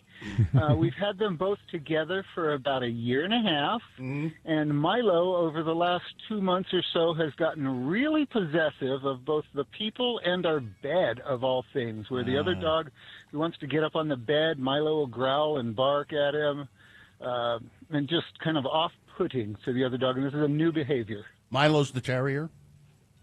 Correct. Okay. Mm-hmm. Yeah, and that probably is going to fall into, on some level, that behavior category. But whenever behavior changes, I always try to figure out if something in the environment has changed or if something with the pet has changed. Because a lot of times in older pets, things change, such as just arthritis and pain. Some dogs can just become kind of low-grade painful, and then that can change their behavior. Other medical conditions can change that. A bad situation may have happened between the two dogs that maybe you don't know about, could have kind of changed that. But also just resource guarding. Dogs, if there's a resource they really like, sometimes they'll guard that. That can be food, people, toys, a bed, a bed, yeah, all sorts of things. And so working towards, you always want to try, initially is just redirecting the behavior and trying to make the situation as positive as you can with the positive reinforcement, rather than, getting upset or, anything like that. So, there may not be, again, a simple solution. Behavior rarely is, but I think if you haven't had a checkup in a while, just make sure there's nothing going on that could be medically contributing to that, and then work on trying to desensitize, that resource there of the bed or the people. That and way Scott, too. stop taking Chelsea, the Chiweenie, sitting in a chair, stroking her and saying, "You're my favorite. You're my favorite dog. Yeah. I love you more than my other dog." Stop doing that. Thanks for calling. Thank you. See ya. All right. Melissa. Hello, Melissa. Hi, Melissa. Where are you calling Hi. from? Where are you? I'm in Ogden. Okay, and what's your dog's name and what's the question? My dog's name is Maggie, and she is a 14-year-old Yorkie mix, and I'm thinking she's starting to go deaf, but I can't really tell because there are times that she can hear the craziest thing from across the room, but other times I have to, say her name about 100 times before she even responds to me. I think she's just ignoring you. That has crossed my mind. Yeah, at that age, acquired deafness can definitely be a thing for sure. And what you'll see is that certain frequencies or certain tones, they may not lose those initially. It's often an overtime problem with that hearing loss, kind of like with us as we get older. So I think it's worth getting checked out, because you also want to make sure that there's nothing wrong with the ear canals, nothing wrong with the eardrum, and that usually requires an otoscopic exam. So we want to look down in the ears, make sure there's nothing that's a structural problem problem or anything like that. And then when we test hearing in the hospital, we use a tuning fork because it sounds like a buzzing noise, and dogs should respond to that. It's one of the tools we use for that because it's hard to do hearing tests, like we do on people. Can you hear the raise low your tone? paw if you hear it in your paw. left ear. But I always want to make sure there's not a medical reason for that could be addressed when it comes down to it. How about a hearing aid? Do they have hearing aids? I haven't heard of that being a thing yet. Know, give it time. Yeah. All right. Thanks. All right, thank you. See you, Melissa. As you can see, Dr. Josh Davis knows his stuff. So give us a call, 877-602-9696. He's here for one more segment. Ask him about your puppies and your kitties and your pets and stuff. Crash southbound I-15 approaching 23rd North Warm Springs Road in North Salt Lake. Center lane and right shoulder blocked. They actually had to stop all traffic for a few minutes to move the vehicle to the right shoulder. Traffic backing into Woods Cross. Still some slowage due to that crane that was blocking a left turn lane eastbound 4 south from southbound I-15. It was affecting traffic coming out of North Salt Lake there as well. A couple of people sending in this southbound I-15 23rd North traffic backed up to 5th South in Bountiful. Yeah, a few people are dealing with that. What are you dealing with? You can text us 33986. All right. Thank you very much. KXRK Provo. We will take a break. More with Dr. Josh Davis after these. 877-602-9696. UtahAdvocates.com. Homelessness isn't just a grown-up problem. For 21 years, the Road Home Apple Tree has been helping children at the Road Home start school with confidence and sense of belonging by getting them school supplies, new school supplies. And the advocates are a big part of helping out with that. So the Apple Tree program, you can go to any Utah Advocates office, and there's an apple tree there. Pick an apple off the tree. Go, and there's a kid's name on it. Tells what the kid needs. You can go get it, and that's a great way to do it. But there's also a Venmo link. It's easier. Yeah. If you just money, you can do money. Yeah, go to x96.com, and there's a banner at the top that says Apple Tree. If you click on that, it'll help you donate via Venmo. This is at x96.com. You can do it at Advocates Donations is the place to do that. Now, every donation is going to be entered to win great prizes. They have Lagoon passes, 2 tickets to see Big Time Rush, and 2 tickets to Little Big Town. Yeah, so do that right now today. Go to x96.com and click on that app.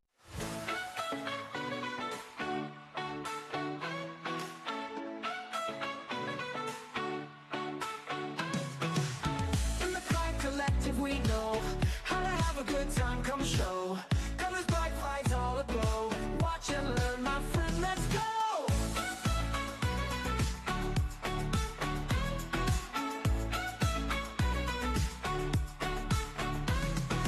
Feel the beat, it's in your soul.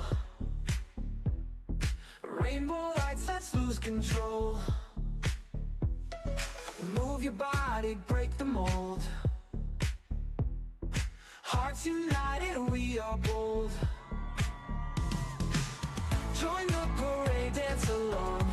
Feel the pride where we belong. Shake the ground, raise your voice strong. Celebrate all night long. Join the parade, dance along. Feel the pride where we belong.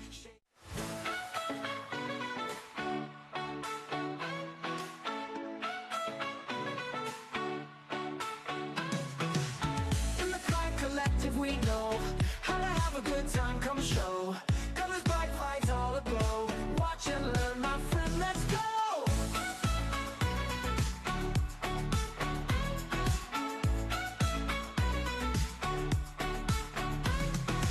Feel the beat, it's in your soul. Rainbow lights, let's lose control. Move your body, break the mold. Hearts united, we are bold. Join the parade, dance along. Feel the pride where we belong. Shake the ground, raise your voice strong. Celebrate all night long. Join the parade, dance along. Feel the pride where we belong.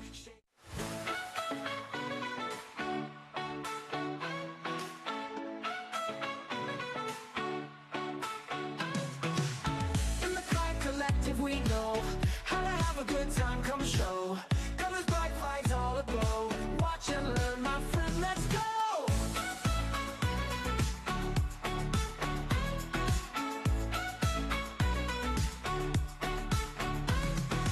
Feel the beat, it's in your soul. Rainbow lights, let's lose control. Move your body, break the mold. Hearts united, we are bold. Join the parade, dance along. Feel the pride where we belong. Shake the ground, raise your voice strong. Celebrate all night long. Join the parade, dance along. Feel the pride where we belong.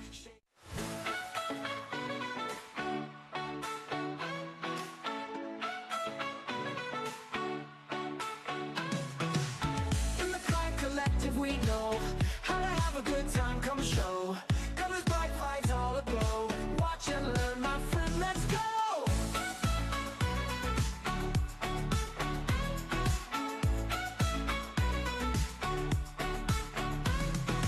Feel the beat, it's in your soul. Rainbow lights, let's lose control. Move your body, break the mold.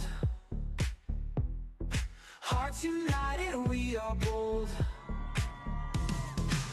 Join the parade, dance along.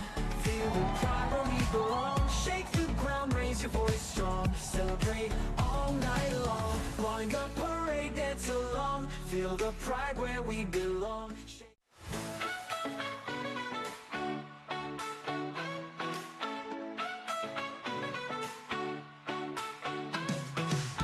In the Clyde Collective, we know how to have a good time, come show. Colors, bright flags all aglow. Watch and learn, my friend, let's go.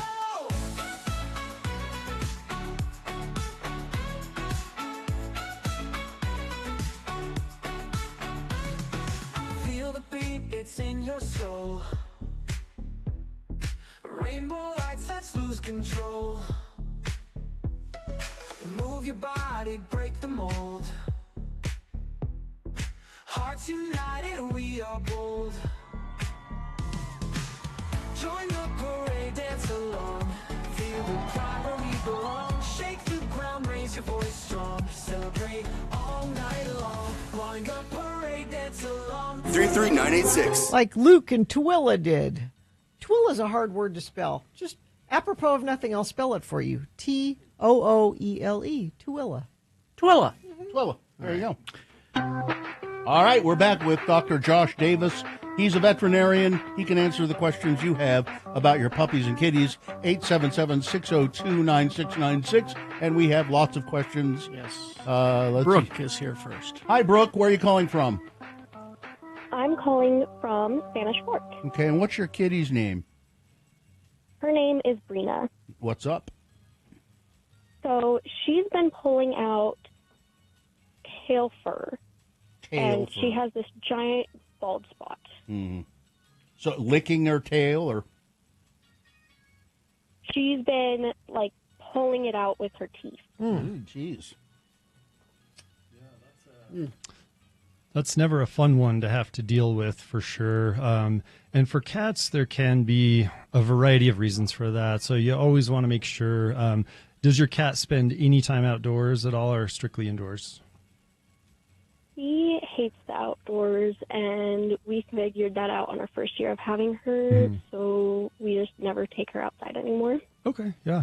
So, and the reason I ask is external parasites, of course, we don't see a lot of them in Utah, like fleas and stuff, but we do see them occasionally. So fleas and other external parasites. So you always want to treat for that. Even if you don't think you've got anything, it's still recommended to treat for that. Rule that out as a problem because they can cause pretty itchy skin.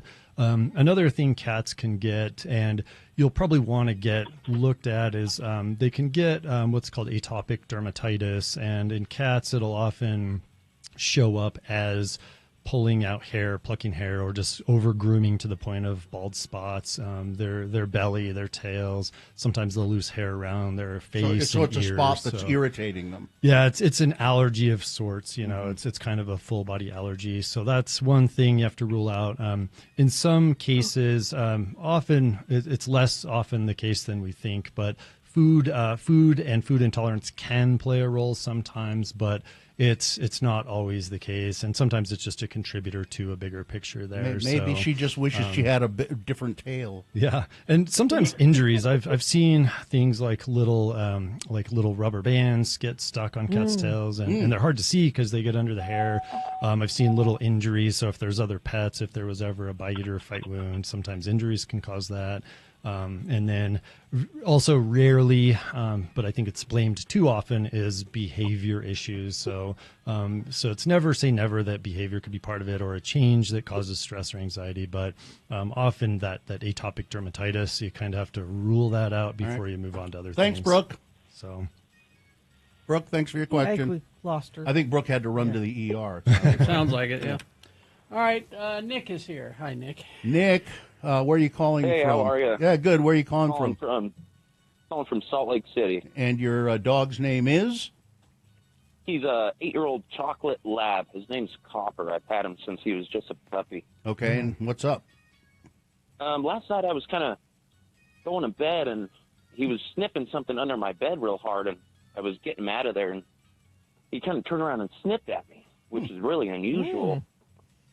And I don't want to punish the dog because I feel like it's something I should have caught on to, like he was under stress, you know? So I guess I'm just asking if that is kind of typical. I know he's getting old. I heard a segment earlier. You said maybe he's got like some arthritis, maybe. Oh, wait, he was going after something under the bed. Did you say, or he? Yeah, and he was going after something. I'm not sure what. I looked. I didn't see anything. I think he was just pissed that you interrupted him. Yeah. No, there could be, definitely a couple things, at least potential for that. So one is some dogs just, if you surprise them, they'll turn around, and just kind of say, hey, get back off. He was from me, hyper-focused probably. And and you never know what, they can hear and smell and see things we have no idea about on that ground level. So maybe just surprised, but also depending on how you stimulated him, that breed at that age, certainly arthritis can be a thing. And it's subtle sometimes, it's little things you got to watch out for. But if you really do surprise them and they have to turn or move, there could be some pain associated with that. And so I would just kind of watch out. There are definitely signs to watch out for arthritis, for sure. So I think just look into some of those. There's some great assessments. You can just search how to identify dog arthritis online and see if some of those other things are happening. Make sure pain's not part of it, but maybe it was a one-off too. Just kind of scared him or something. Thanks for calling us from that's what I think. Thanks for calling us from the submarine too, Nick. We appreciate that. Oh, no, I'm in the Walmart downtown right here on okay. It's not a submarine. I'm actually getting first aid stuff. So. All right. Well, Nick, maybe it's just a one-time thing, but if he keeps doing it, then you need to start looking for the cause, all right? All right. Okay, thank you. Thanks, Nick. Thanks for your question. Let's go to Colin. Colin, where are you calling us from? Hi, I'm in Salt Lake City. And you have a dog named what? Spats. What? Spats. Spats. Okay. S-P-A-T-S. Okay. And what's the problem? Because he has spats on his paws. I have two questions about it. One is hopefully a quick, easy one. He has 2 skin tags on his stomach. One he's had most of his life, and it's like an inch long and about as thick as a McDonald's straw. Can I just use one of the skin tag removal things for humans on that? I mean, you can, but you should be careful about stuff like that because that can lead to infections and bleeding and other causes there. Okay. So often stuff like that is just easier to remove. If it's big enough like that, I usually use electrosurgery, so electrocautery, just to cauterize them off, and that way they won't bother anyone. If something goes wrong, then you're going to end up at the vet spending more than you probably would have in the first place. If you have a wood burning kit, you might be. No, I'm just. Yeah. Oh, there we go. Okay. So just avoid a problem if you can. You had another question? Okay. Well, that leads to the second question, where my lovely Mr. Spats is not a people person, really. We kind of got him just after his social. He was a rescue, came in not from a good situation, and is really not okay with other people. So vets are hard to go to. Like, we muzzle him, and the vet that I have, they gave me some tranquilizers to help kind of ease it into it. But so I don't usually go to the vet if I can avoid it, just because it is just such a big hassle a little bit. Sure. So I'm wondering, I feel like the tranquilizers kind of amp him up more because he's loopy, so he's more scared of the vet. Mm-hmm. So what can I do to try to like desensitize or start getting used to it? Because I feel like he has potential. He can get over it. Yeah. But I mean, things like the skin tags, or I feel like he might start to have a bad tooth that we need to look at too. And I'm like, yes, okay, my growling dog's mouth. Okay, so what's the answer, Doctor? Yeah, I think a dog like that, you can desensitize them over time with visits where we'll have them just come by, not actually take them in a room, not do anything, just walk them through around the hospital, smell some things, and head on your way.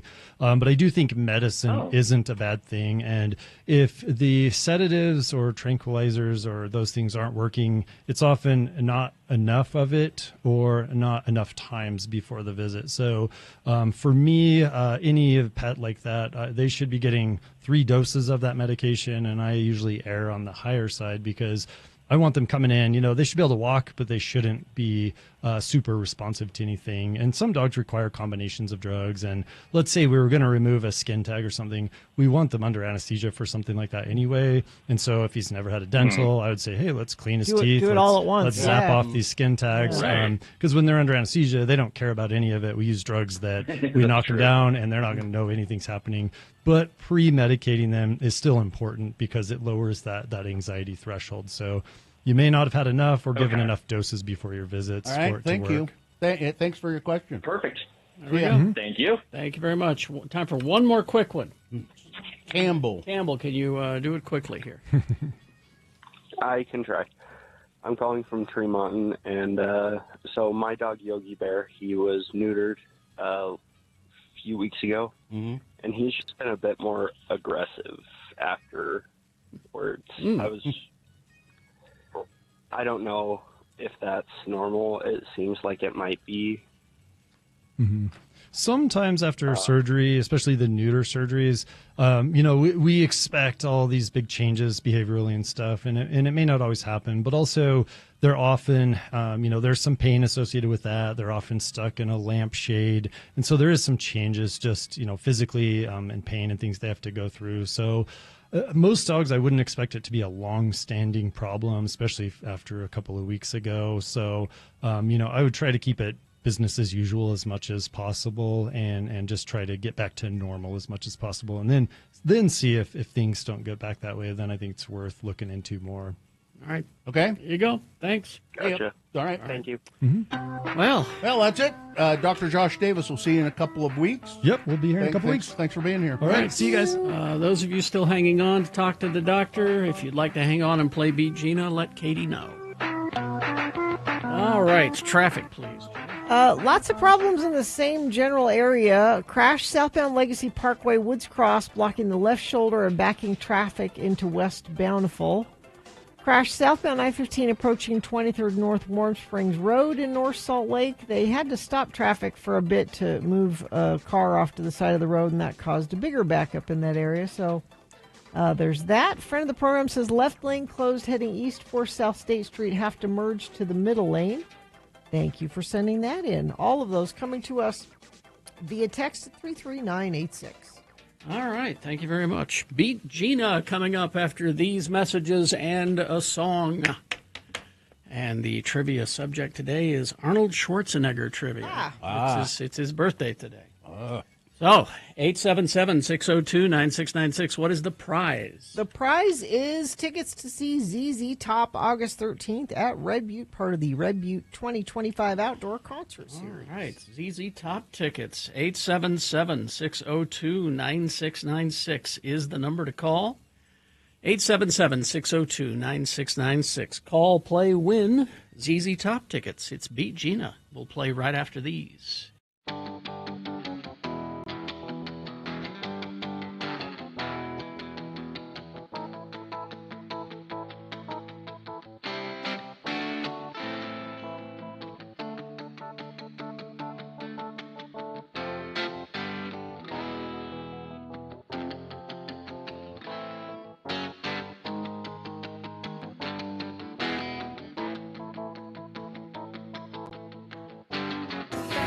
must go.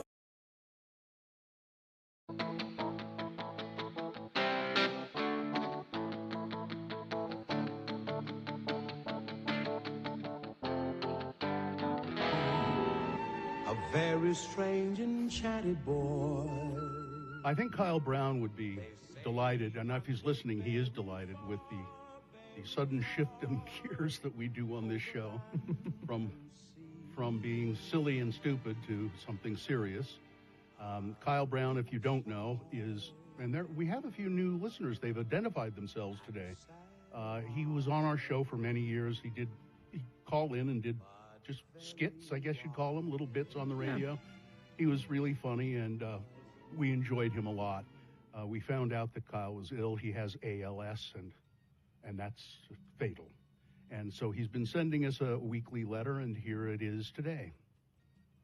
I titled this one. I titled them all, but this one's called Tying Up Loose Ends.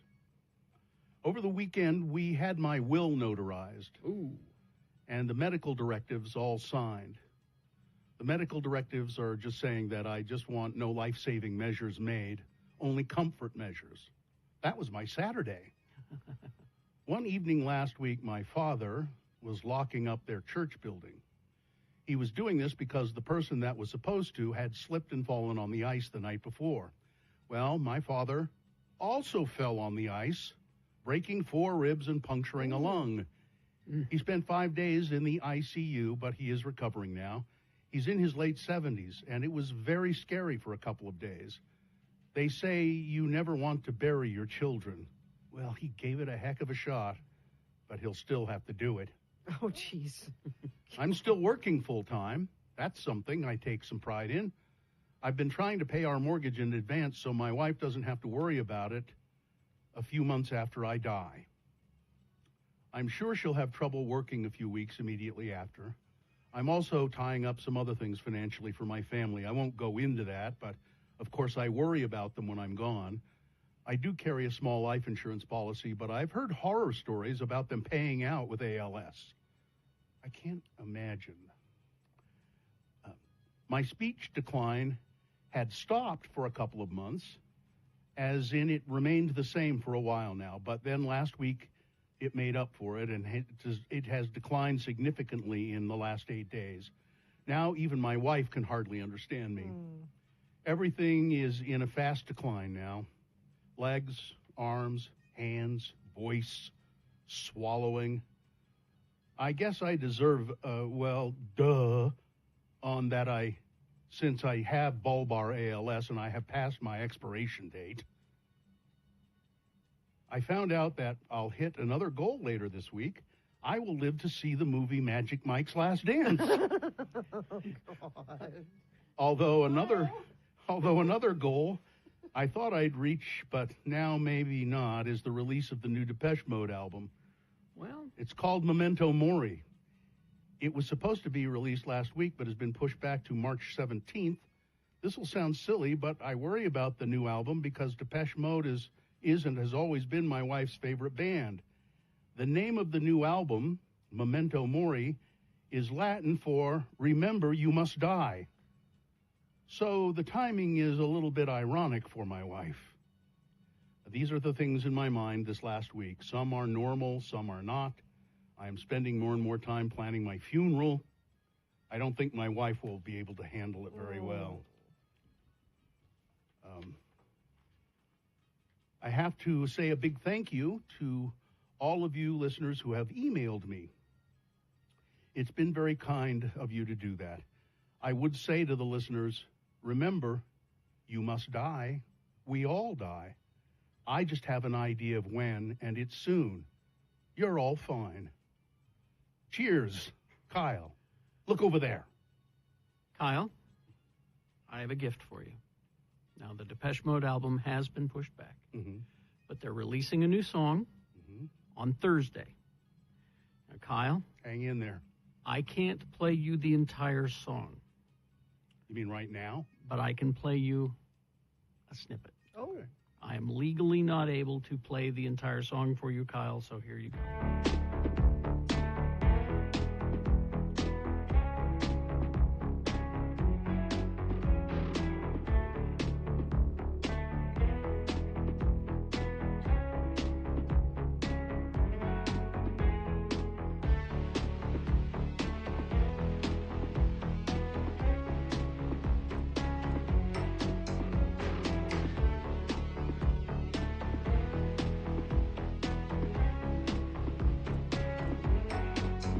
Again, that's all I can play. Wow. But Thursday, you'll be here Thursday, Kyle. Can you email Kyle the song?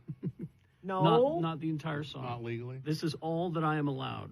This is all they've given me right now. If anybody wants to break the law and email Kyle the song if you have it, here's his email address. He does appreciate the emails from you. Mm-hmm. It's Kyle Brown, and his email is KRB, the numbers 76 @hotmail.com. We'll play that Thursday at about 9:45. So hang in there, Kyle. Thursday. He'll be here. He'll be here Thursday, 9:45. Just hang in there a little bit longer, Kyle. Thank you.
Teddy bears.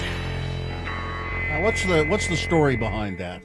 They called up Iggy and said, "We want you to sing a song." So the Teddy Bears called up Iggy Pop and said, "Will you sing this song for us?" And he said, "Okay." He said, "All right." Yeah. And when did that happen? I can't remember. It's a while ago, though. So it's been around for a while. Yeah. All right. Let's get to Beat Gina. Brought to you by? Brought to you by Catch ZZ Top August 13th at Red Butte, part of the Red Butte 2025 Outdoor Concert Series. Learn more by going to x96.com. Well, I'm your announcer, Johnny O. And we'll get to our game in just a moment, right after this word from Eudora Deodorant. Oh. Eudora Deodorant Cream and the torrid test of the tropics. Again, Eudora proves its power to protect in difficult conditions. A nurse supervised this grueling test in the Caribbean tropics. Under her direction, Miss M.K. applied Eudora, and then she played deck tennis for 3 solid hours in the blazing sun. Wow. Results? Not a hint of underarm odor. Really? Though amazingly efficient, Eudora seems as gentle and silky as your face cream. It is soft, non-greasy, and Eudora leaves no sickly smell to taint your clothing. It won't harm fabrics either. Look for Eudora Deodorant Cream at the beauty counter of your local department store today. And now, it is my distinct honor to introduce a man who also will not harm fabrics. Your host, Kerry Jackson. Thank you, Johnny Ola. You're welcome. Professional game show announcer. Let's see. The randomizer has picked Shannon to play against Gina. Shannon, are you there? Yes, I am. All right, Shannon, we're going to toss a coin to see who goes first. It will give you the advantage if you call it correctly, heads or tails. Tails. Tails? All right. It is heads. Sorry. Oh, Shannon, you're going to have to work for these ZZ Top tickets. Yep. The first question will go to Gina. Multiple choice, pop culture trivia. If you get it correct, you'll get the point, Gina. If not, Shannon's been paying attention. She will answer the same question correctly and steal your point away. And we'll go back and forth till one of you has 3 points. Arnold Schwarzenegger's birthday today. Okay. So, Arnold Schwarzenegger trivia. Here we go. Let's begin. Gina. Yes.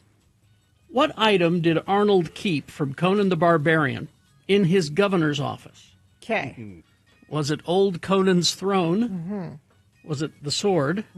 Was it Sandal Bergman's Metal Bikini? Or was it The Lamentations of Their Women? In a box on the desk. I'm going to say The Sword. The Sword is correct. That's a good guess. Gina has 1 point. Now we go to Shannon. Shannon, in the movie Terminator, the first one, his iconic line, "I'll be back," was originally written to say what? But he said it wrong. Is it 1, "I'll come back"? Was it 2, "I shall return"? Was it 3, "Take it sleazy"? Or was it 4, "Smell you later"? I'm going to go with option 1.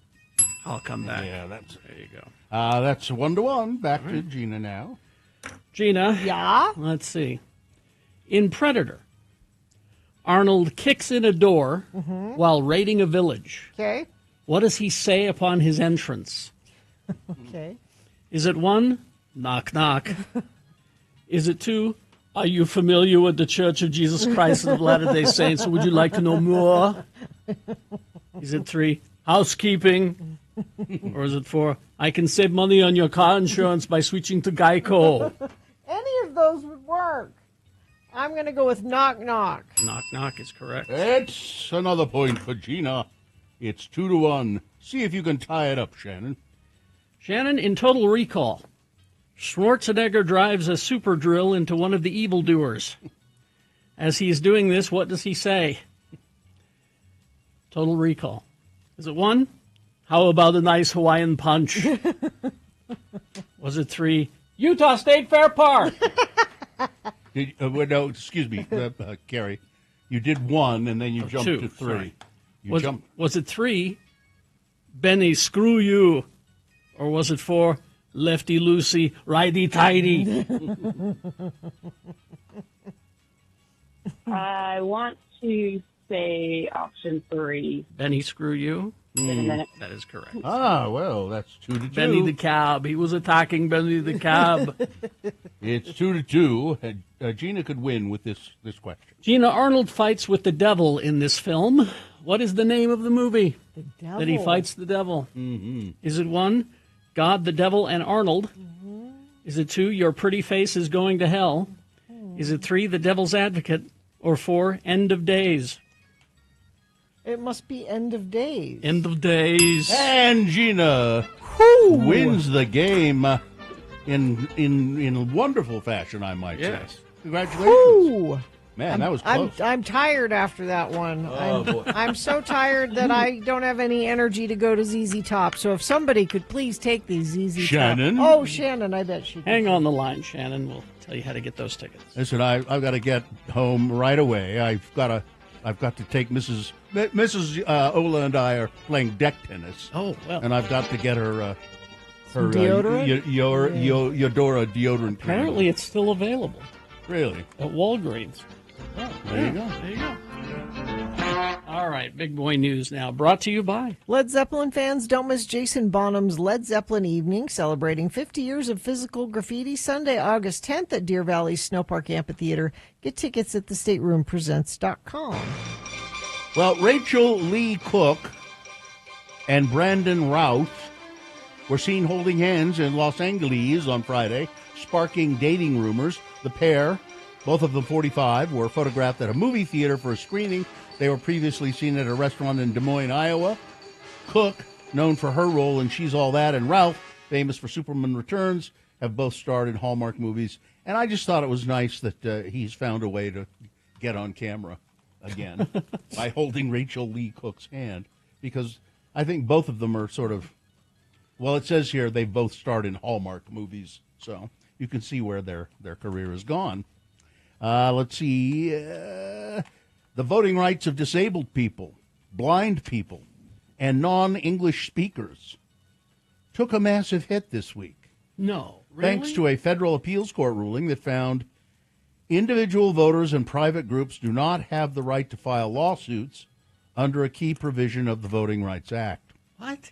The Eighth Circuit Court of Appeals ruled only the Justice Department has the ability to initiate lawsuits alleging violations under Section 208 of the Voting Rights Act. Seems legit. Section 208 expressly allows voters who need assistance casting their ballot due to blindness, disability, inability to read or write, or if they have trouble with English as a first language, to bring someone into the voters' booth with them to help them cast their ballot.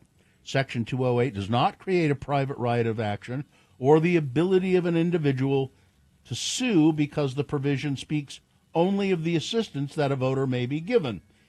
It is silent as to who can enforce it, wrote Trump-appointed appellate judge Steve Graz on behalf of the three-judge panel. That's kind of that's a very difficult sentence to unpack. Yeah. So what he's saying is that the Voter Rights Act says that that it can only be challenged by. He claims this panel claims that this Voter Rights Act section can only be challenged by the Justice Department. An individual voter has no right to challenge it. See, it's implied in the law that an individual voter, but because it doesn't say it, that's what they're hanging their hats on. It does not create a private right of action or the ability of an individual to sue. So from now on, we have to spell these things out? No, well, so from now on, in this particular provision, if a person with a disability is denied the right to vote, to have somebody come in with them, They have to get in touch with the Justice and the Department? Justice Department has to bring the suit. And if this means nothing's going to happen. Yeah. The court's ruling on Monday falls in line with a controversial 2023 decision involving the Arkansas State Conference, NAACP.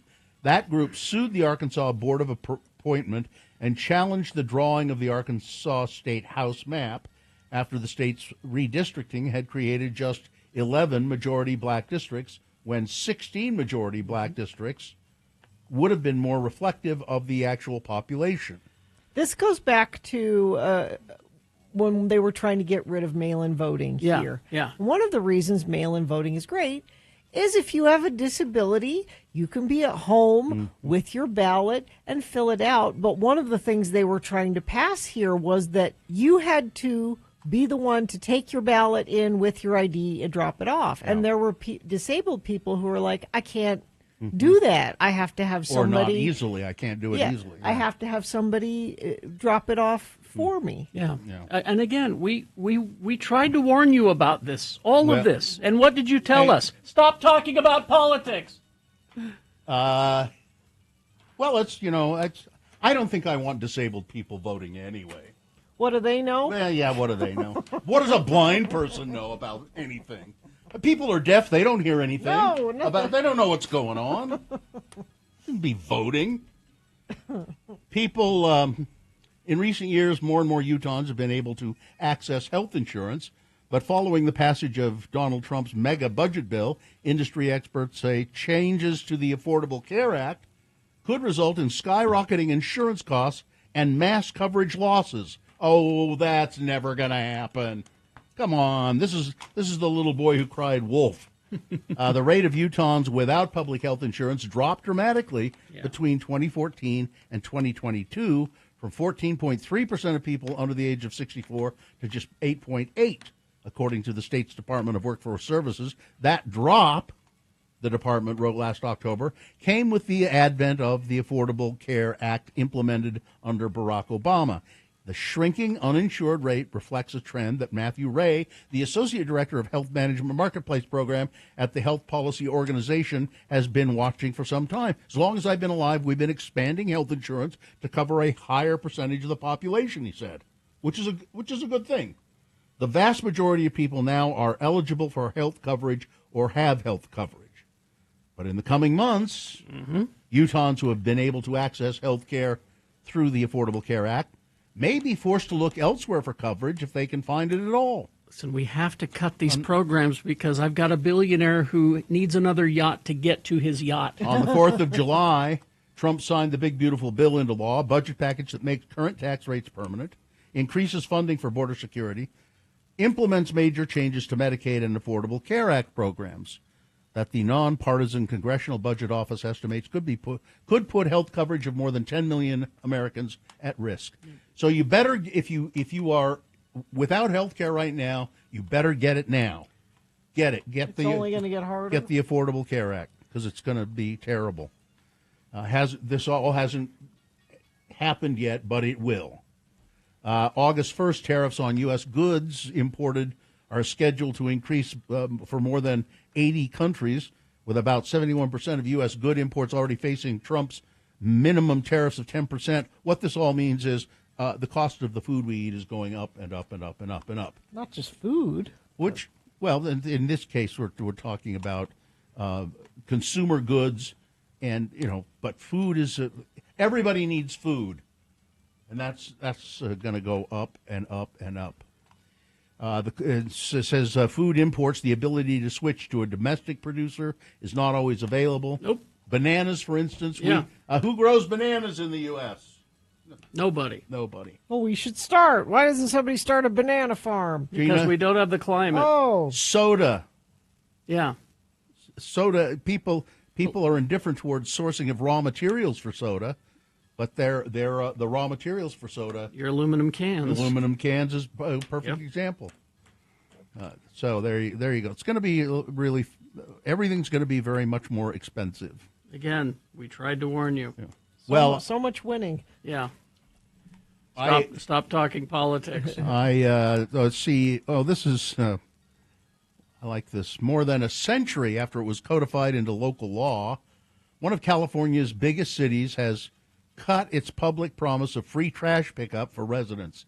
And now, thousands of property owners, are scrambling to secure their own trash pickup arrangements. San Diego's new trash fee has been in the works for years, and originally approved in 2022, which Measure B amended a 1919 rule known as the People's Ordinance that forbade the collection of waste removal fees.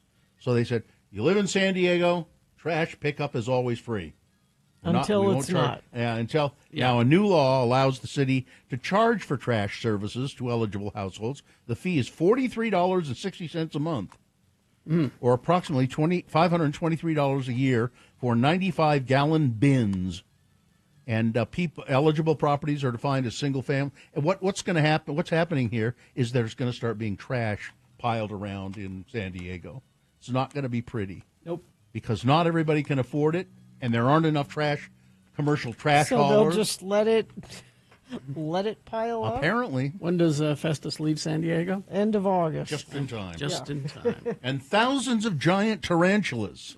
I saw this movie. Are expected to emerge from the ground in parts of Colorado, California, Kansas, and New Mexico and Texas. Is it William Shatner in that? Giant spider in there. From August through October. While mostly harmless, these softball-sized spiders can bite, flick irritating hairs. Did you know they could do that? No, Yeah. really? Oh, yeah. Yep. Or cause alarm. Well, I knew that. As they move through campsites, backyards, and roads, the annual mating season will see male tarantulas venturing out in search of female partners, with sightings expected to peak in the coming months. They just need an app. Residents and visitors are advised to give them space, avoid touching them, because their barbed hairs can cause irritation, and they're just looking for love. So just get out of their way. So where is this happening? California, Colorado, Kansas, New Mexico, and Texas. Not here. No, well, I have seen tarantulas here. No, those are triantulas. Yeah, triantulas. Yeah. We have triantulas. The last one I saw was in City Creek. Really? Yeah, we were driving down. I was in a car on one of the days that cars were allowed in City Creek. Driving down there, so I thought, what is that in the road? And I stopped, got out. It's just big tarantula just sitting in the middle of the road. So I gently, moved him off the road so he didn't get squished. Move along, sir. Come on, let's move over. Kind of shunted him to the side so he didn't get run over. Sports, weather, traffic. Well, let's see. RSL, they have a game tonight. It's a Leagues Cup group stage with Club America. It's just one of the many tournaments. There's so many different tournaments. Yeah. So this isn't regular play. It's Okay. It's a cup. Club America versus Real Salt Lake at 7:30. Let's see. The Salt Lake Bees are on the road, and let's see. That was it. This time of year, there's not a lot going on. We do have Major League Baseball. Today, you've got the Blue Jays and Orioles, Diamondbacks and Tigers, Braves and Royals. Let's see. We've got Cubs and Brewers, Mets and Padres, Rays and Yankees, Marlins and Cardinals, Mariners and Athletics, Angels and the Rangers, Reds and Dodgers, Guardians against the Rockies, Giants versus the Pirates, White Sox and the Phillies, Astros and the Nationals. How are we going to have a team here? There's already so many teams. Twins and Red Sox. Those are all the games scheduled for today. That's your sports. Weather. It's just hot for days. We get less hot by the weekend. We'll just put it that way. 99 today. Looks like by the weekend we'll be down in the low 90s. That's as good as we can expect, I'm afraid. There is still some smoke. Further south you go, you see more of that. We won't be too troubled with that here in the Salt Lake Valley, but further south you go, you are going to run into that smoke. Traffic, let me refresh this, see if anything new is happening that I need to tell you about. Crash northbound Bangerter Highway just after 47th South in Taylorsville. Vehicles on the left shoulder in the road construction zone, adding to delays in that area. Couple of different incidents. North Salt Lake, you've got a southbound I-15 approaching 2300 North Warm Spring Road. Also, southbound Legacy Parkway and Woods Cross. Accident happening there as well. And college football camp starts today. Utes and Cougars. There's some more sports for you. We'll get into football season. There'll be more to talk about. That is your sports. Experience the power of Laser Rush. Mind-blowing laser show set to the legendary music of Rush, created by the acclaimed Laser Maestro. This immersive spectacle lights up the dome with epic visuals and classic rock, only at Clark Planetarium. Thank you. All right. Your list of things that must go coming up after this short break.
X96. Things that must go on the radio.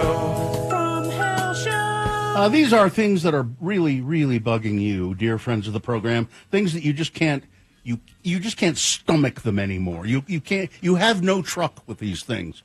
And then finally, it comes to a point where you say, "I know what I'll do. I'll send it to Radio from Hell."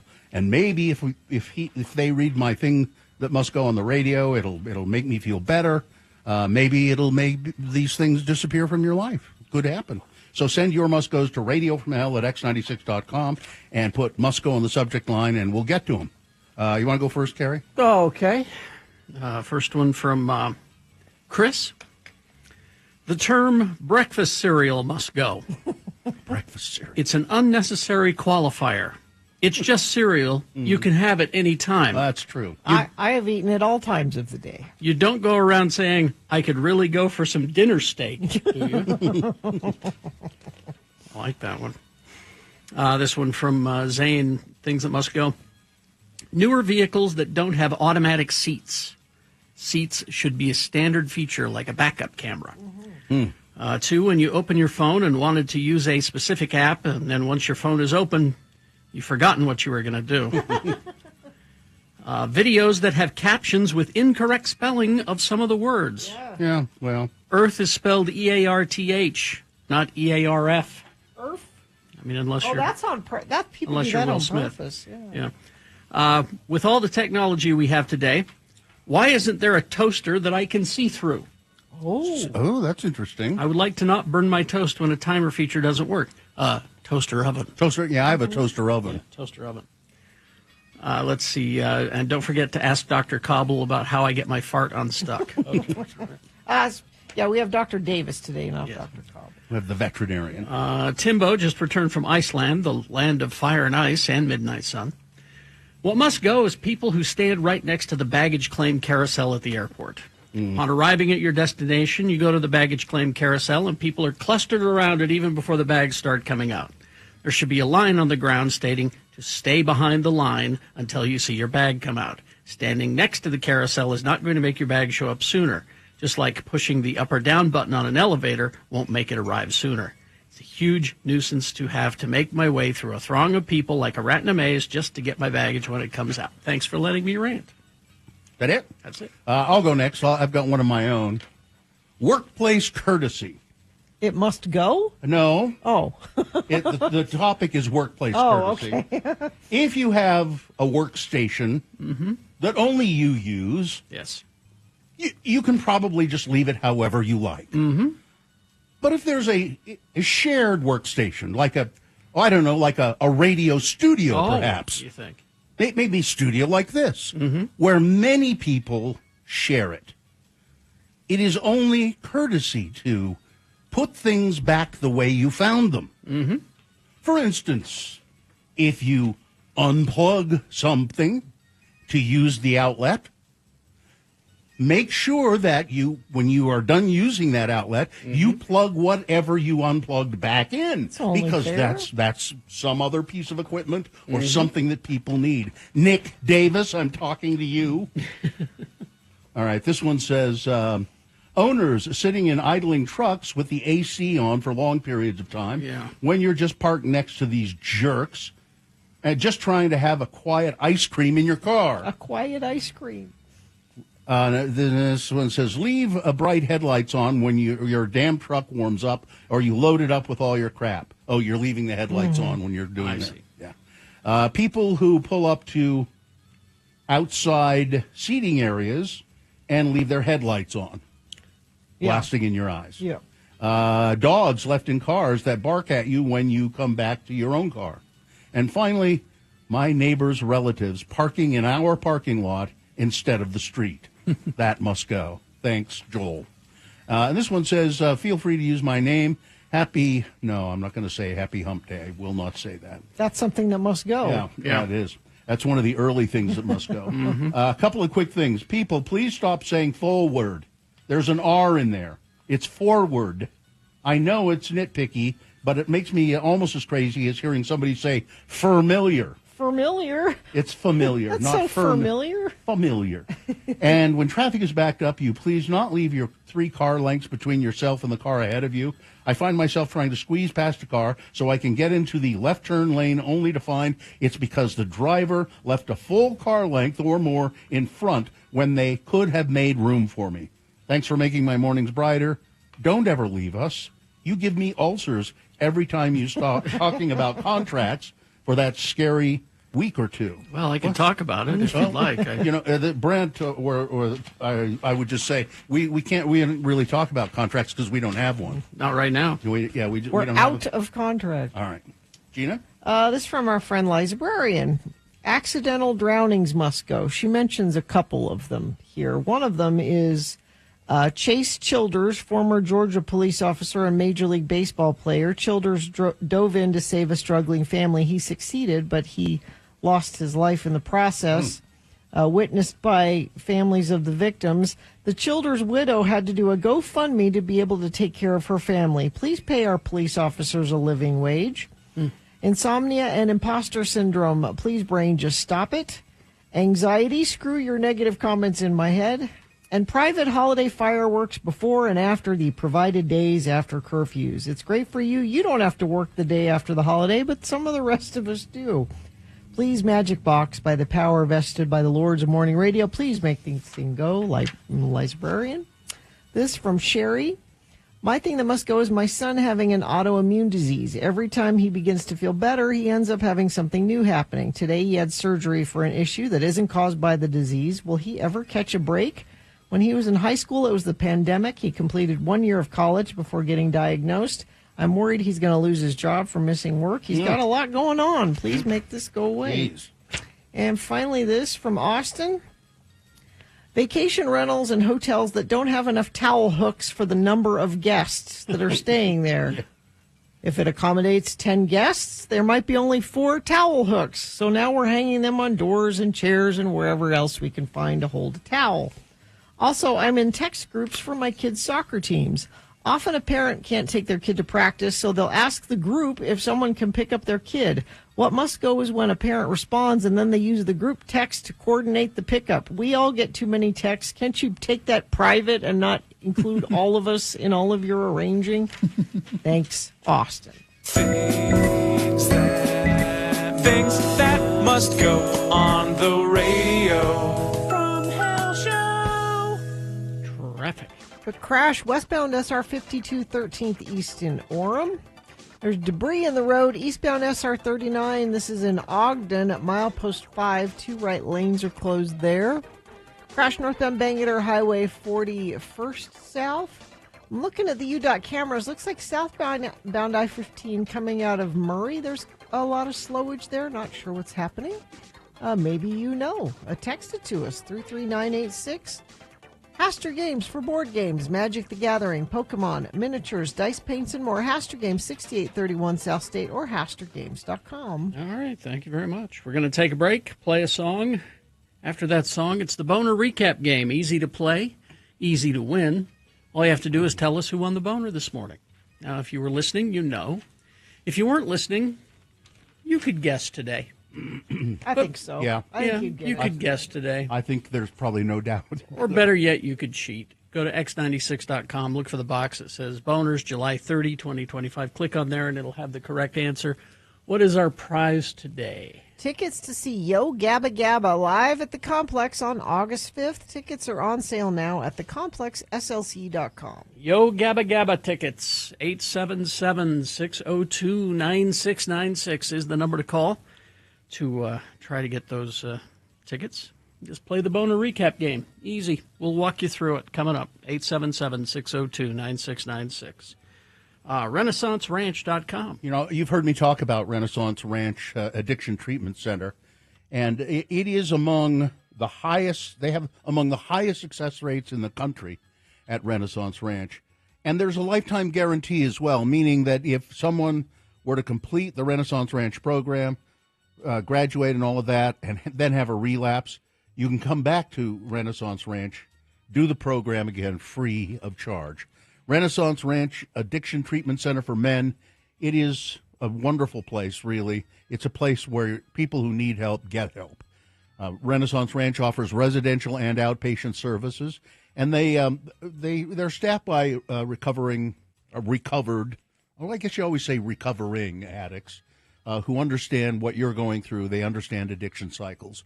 Help is out there. It's Renaissance Ranch. You can schedule a free consultation and read compelling success stories. RenaissanceRanch.com. They do accept most private insurance plans and Medicaid. Listen.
John in Kearns wants to know why you want him to shove it.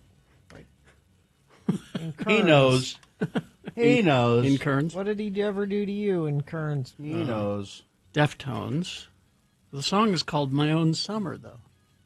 I mean, yeah, they shout, shove it. Shove it. Uh-huh. Over again, but, you know, it's a song about the summer. It's one of their happy songs. Yeah. It's all about summer. It's about the summertime. Shove it. You know.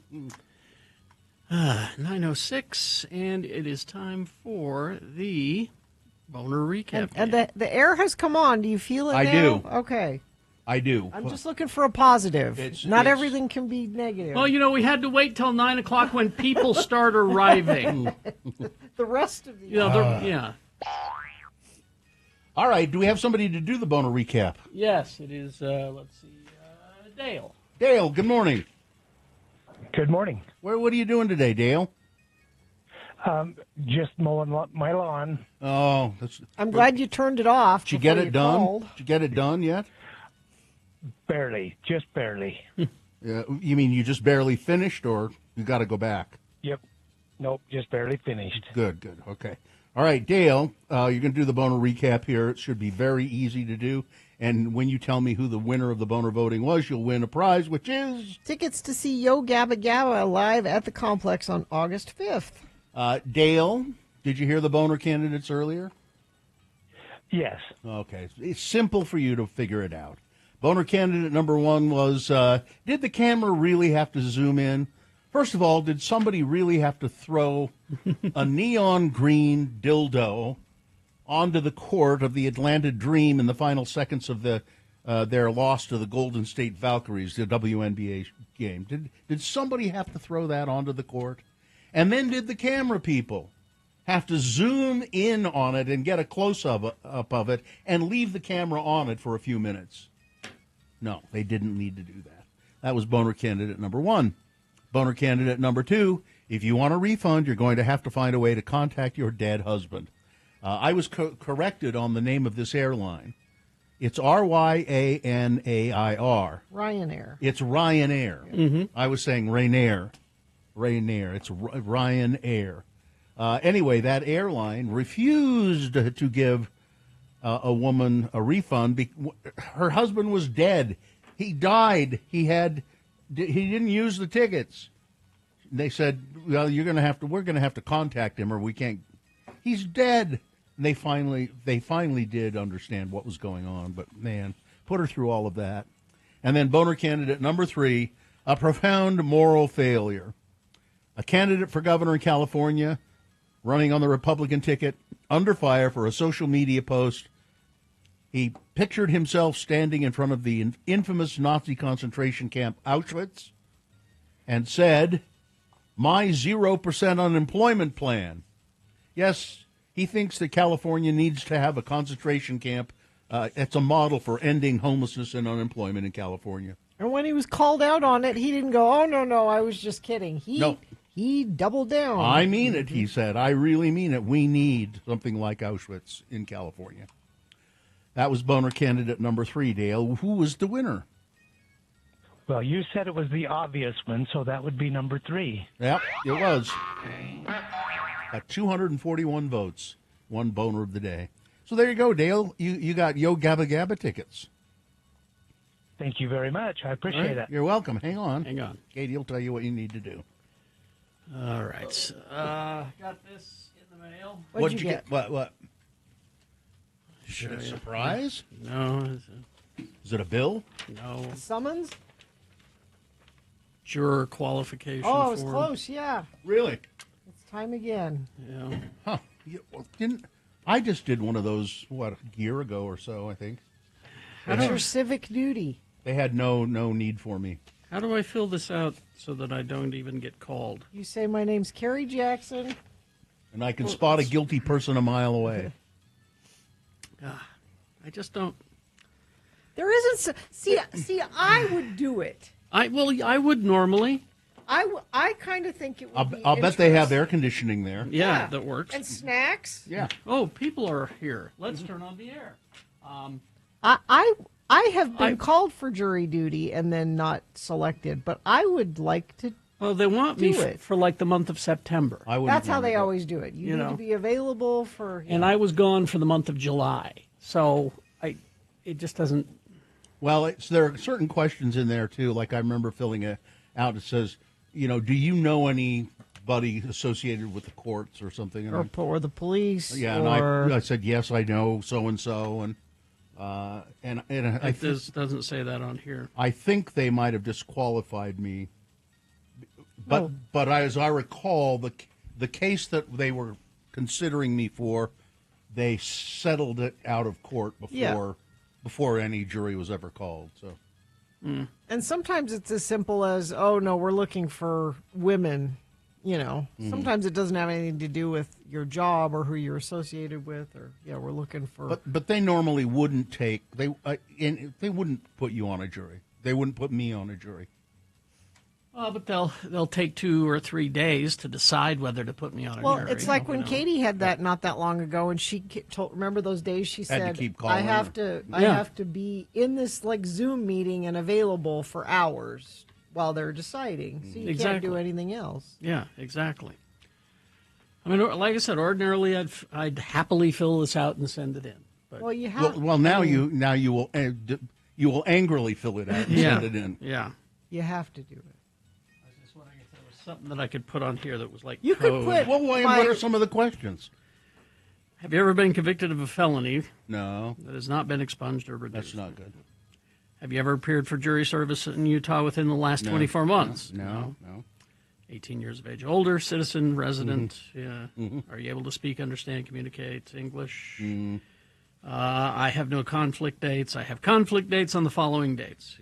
Okay. Well, you could say that you're having a kidney transplant on these certain days. I don't think you can lie on. It says here you can ask to be excused for undue hardship, for public necessity, or because I'm incapable. Mm-hmm.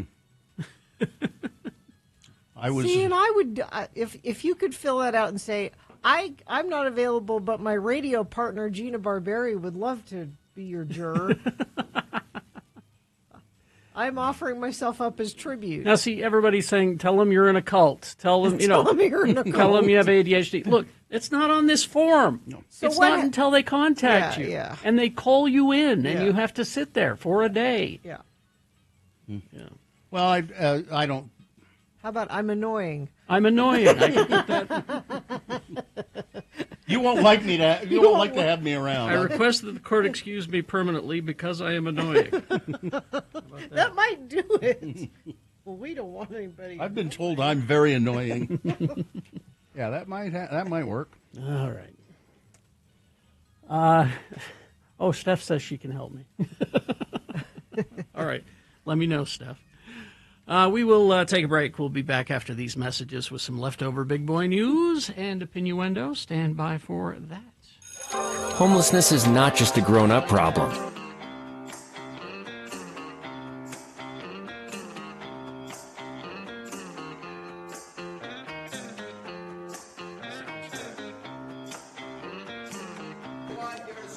Please, don't call this day drinking. This is refined.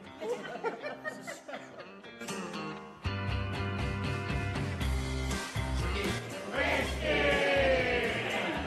Cheers, everybody.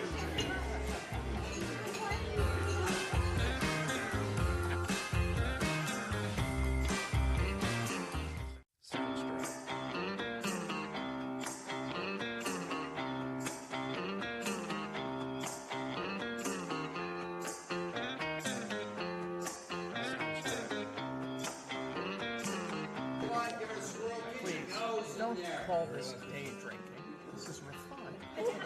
This is special.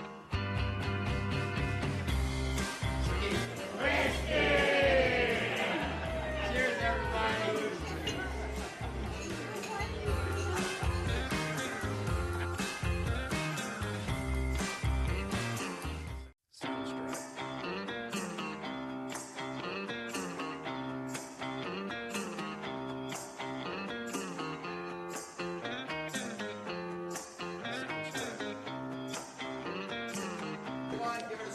Please, don't call this day drinking. This is refined. This is special.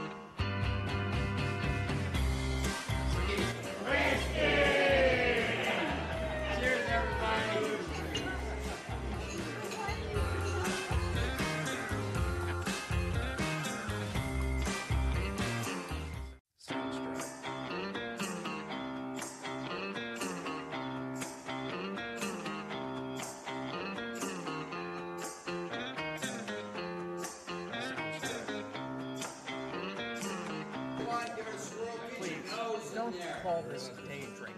This is refined. This is special.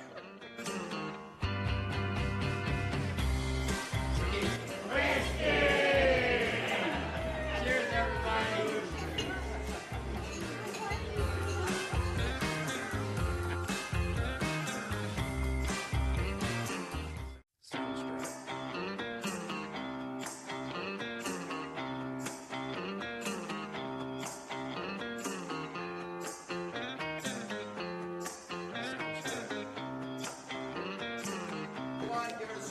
Please, don't call this day drinking. This is refined. This is special.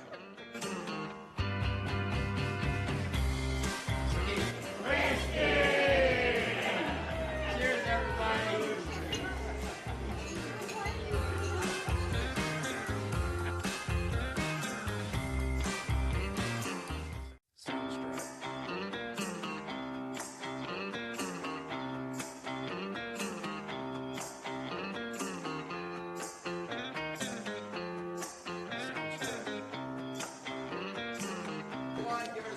Please, don't call this day drinking. This is refined. This is special.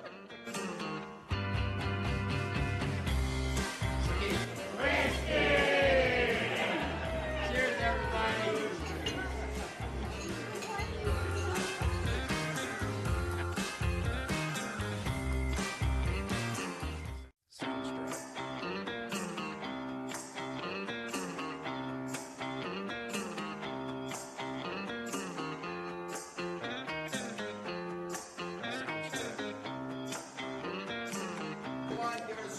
Please, don't call this day drinking.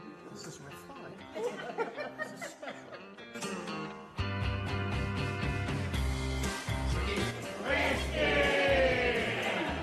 Cheers, everybody.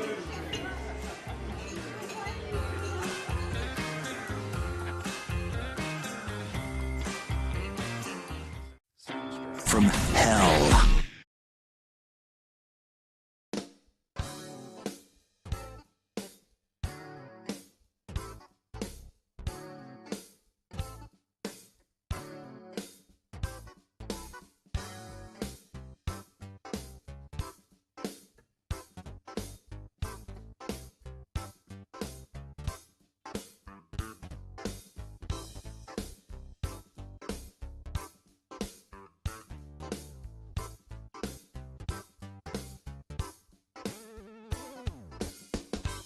'96. All right, 9:19, and it is time for some big boy news and opinuendo, brought to you by Cascade Collision Repair, Utah's leader for certified repairs. Get a free estimate online at cascadecollision.com or in person, including their newest location in West Valley City.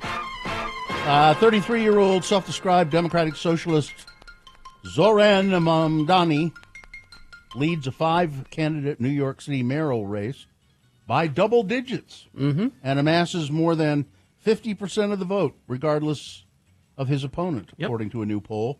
The New York State Assemblyman sent political shockwaves across New York City when he defeated the political stalwart and former governor Andrew Cuomo. I was not surprised by that at all. Andrew Cuomo, what a piece of crap. And everybody went, wait, he's a piece of crap. And said, this other guy, he seems to be different. Let's vote for him.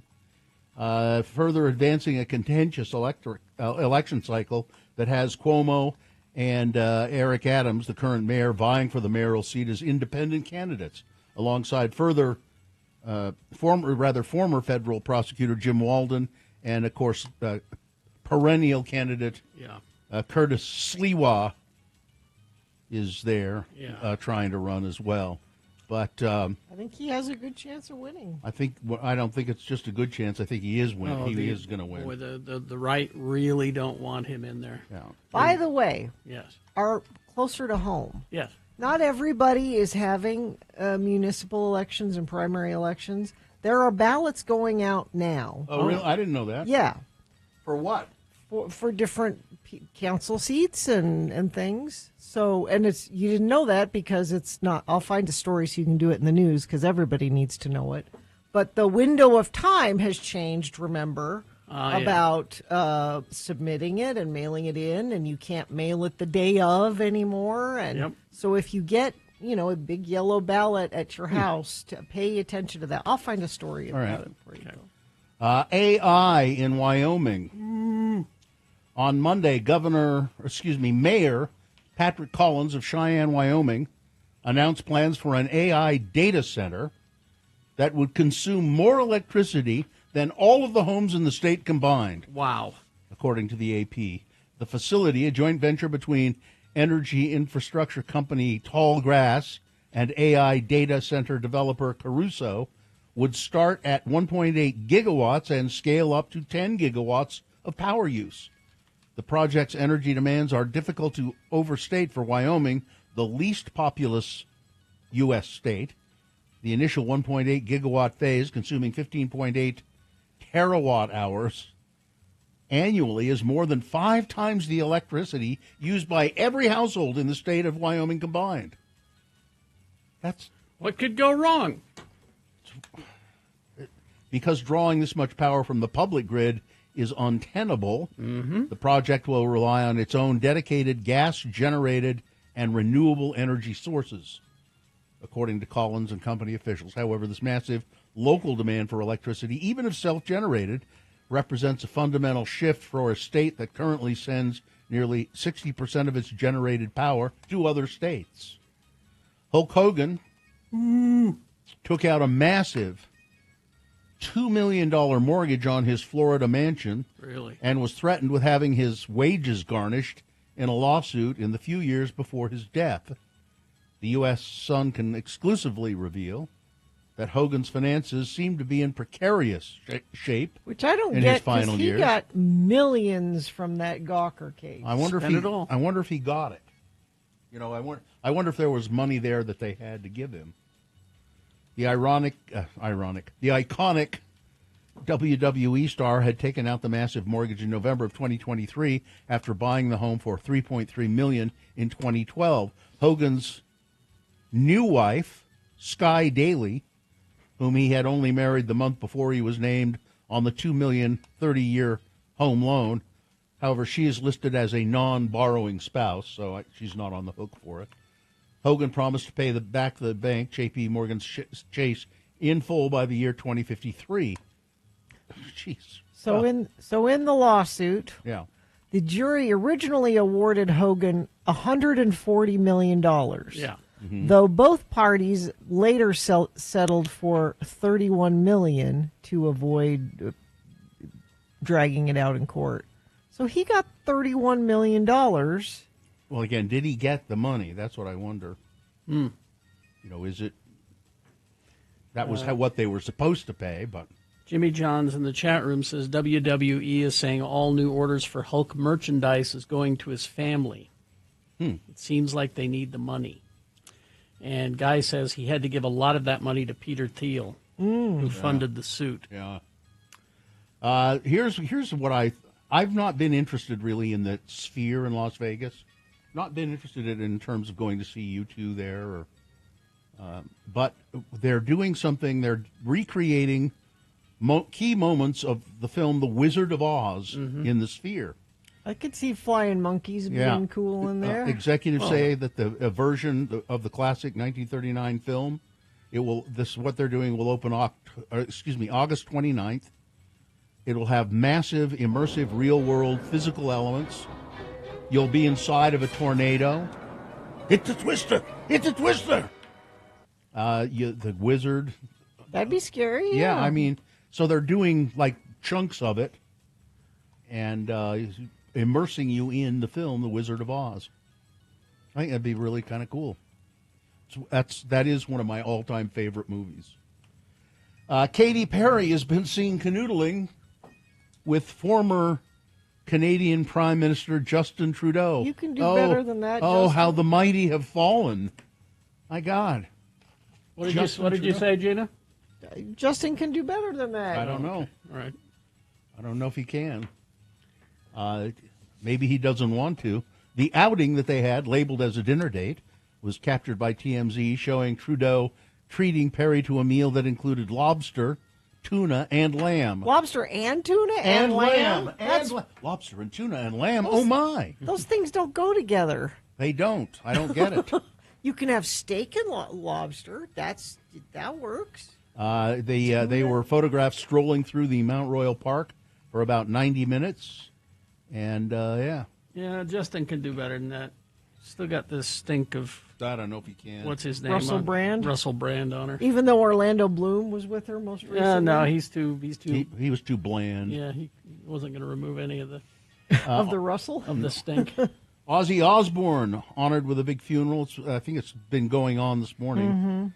A hearse carrying the body of the heavy metal legend traveled through the streets of the city of Birmingham and concluded at the Black Sabbath Bridge and Bench, a memorial site created to him and his bandmates.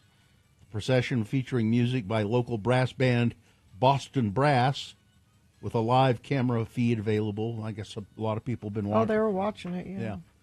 And the honorary Lord Mayor of Birmingham, Zafar Iqbal, called Ozzy Osbourne more than a music legend.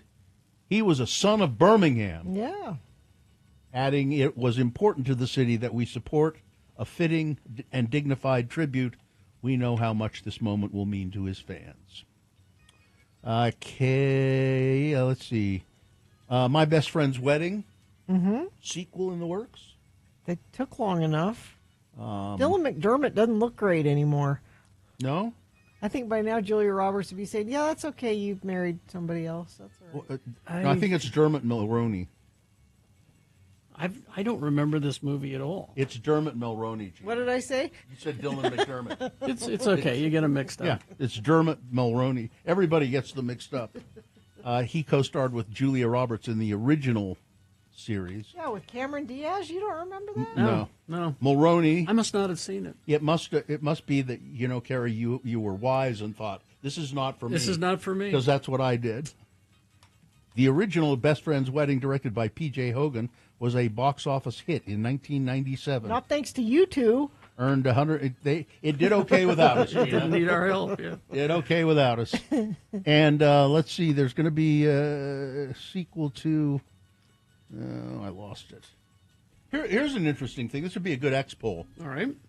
A study of 2,000 adults in the UK uncovered that a third of Brits admit to exaggerating personal life details, such as salary, athletic ability, past athletic prowess, knowledge of current events. The research said that 59% of individuals have embellished stories at dinner parties, with 38% adding humor for effect. Additionally, 27% have creatively altered childhood anecdotes. I would say 100% of people have done this to one degree or another. Yeah, I know. It's just some more than others. Yeah. There's it's the Trump scale. Yeah. You can't, exactly.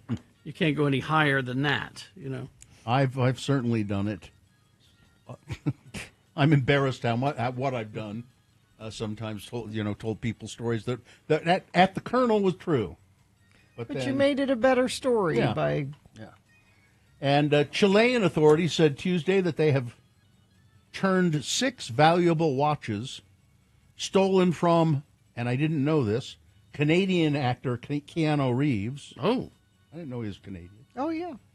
Stolen from Keanu Reeves, including an engraved Rolex watch worth at least $9,500. They've turned the watches over to the Federal Bureau of Investigation months after recovering them, police said. The FBI will arrange for the return of the watches to Keanu. And it says here, he's best known for his vehicle or his roles in The Matrix and John Wick. I'm not familiar with those. Yeah. Why did was he in the? He was My Best Friend's Wedding. My Best Friend's Wedding. No. With Bill Pullman. No. What was the? No, it wasn't Bill Pullman. That was the other Bill. Bill Paxton. Bill Paxton. It was Bill Paxton, not Bill Pullman. Dylan Again, people get those Dermot two. Mulroney? No, it was Chris Bill Evans? Mulroney and Dermot Chris Hemsworth. Dermot Paxton. Yeah. Chris Pratt. No. No. Nobody gets him mixed up, do they? I don't know. He's one of the famous Hollywood Chris's. Yeah, no, I don't think people. You mix up the Chris Evans and the Chris Pine. Yeah, people mix them up, and the Hemsworth get mixed up because they're brothers. There are several Hemsworths. All right, I think that's on all the Hemsworth scale. Where do you fall on the not- Hemsworth scale? Oh, and I meant to look it up. Did I hear this correctly this morning? What? So, he's got Happy Gilmore. Adam Sandler. Adam Sandler. He's got the new sequel, Happy Gilmore 2 on Netflix, and I knew he had a deal with Netflix. Yeah, but did I hear he's made 11 movies for Netflix? It's where he does all of his stuff now. He has made 11 movies for Netflix. Yeah, I'm hard pressed to name any of Well, them. it doesn't mean he's in all of them. Well, I don't know. I think he is. He's in a lot of them, but not all of them. But I mean, they don't stand out, do they? They're just. Well, they're on Netflix. He just cranks them out. You're either aware of them or you're not. I don't know. I'm going to have to look them up. Because now. Netflix isn't going to try to make you aware of anything. They don't advertise. Yeah. All right. Weather. It's hot. Yeah, in here. 99, overnight low 67. We do gradually cool off into the weekend, all the way down to the low 90s. Is as positive as I can Everything's make fine. that for you. Everything is fine, just fine. Led Zeppelin fans, don't miss Jason Bonham's Led Zeppelin evening celebrating 50 years of physical graffiti, Sunday, August 10th at Deer Valley Snowpark Amphitheater. Get tickets at thestateroompresents.com. All right. Quickly. Adam Sandler movies on Netflix. Okay. And he's in these. The Do-Over, Murder Mystery, Yeah. Hubie Halloween, Murder Mystery 2, Big Daddy. I have not heard of any of these. The Ridiculous, Hustle. Yeah, I heard that one. Sandy Wexler, a movie called Sandy Wexler. What? No idea. No idea. I don't get it. Concert and community calendar after these. Listen to Radio from Hell at Home when you first wake up.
Mix 96.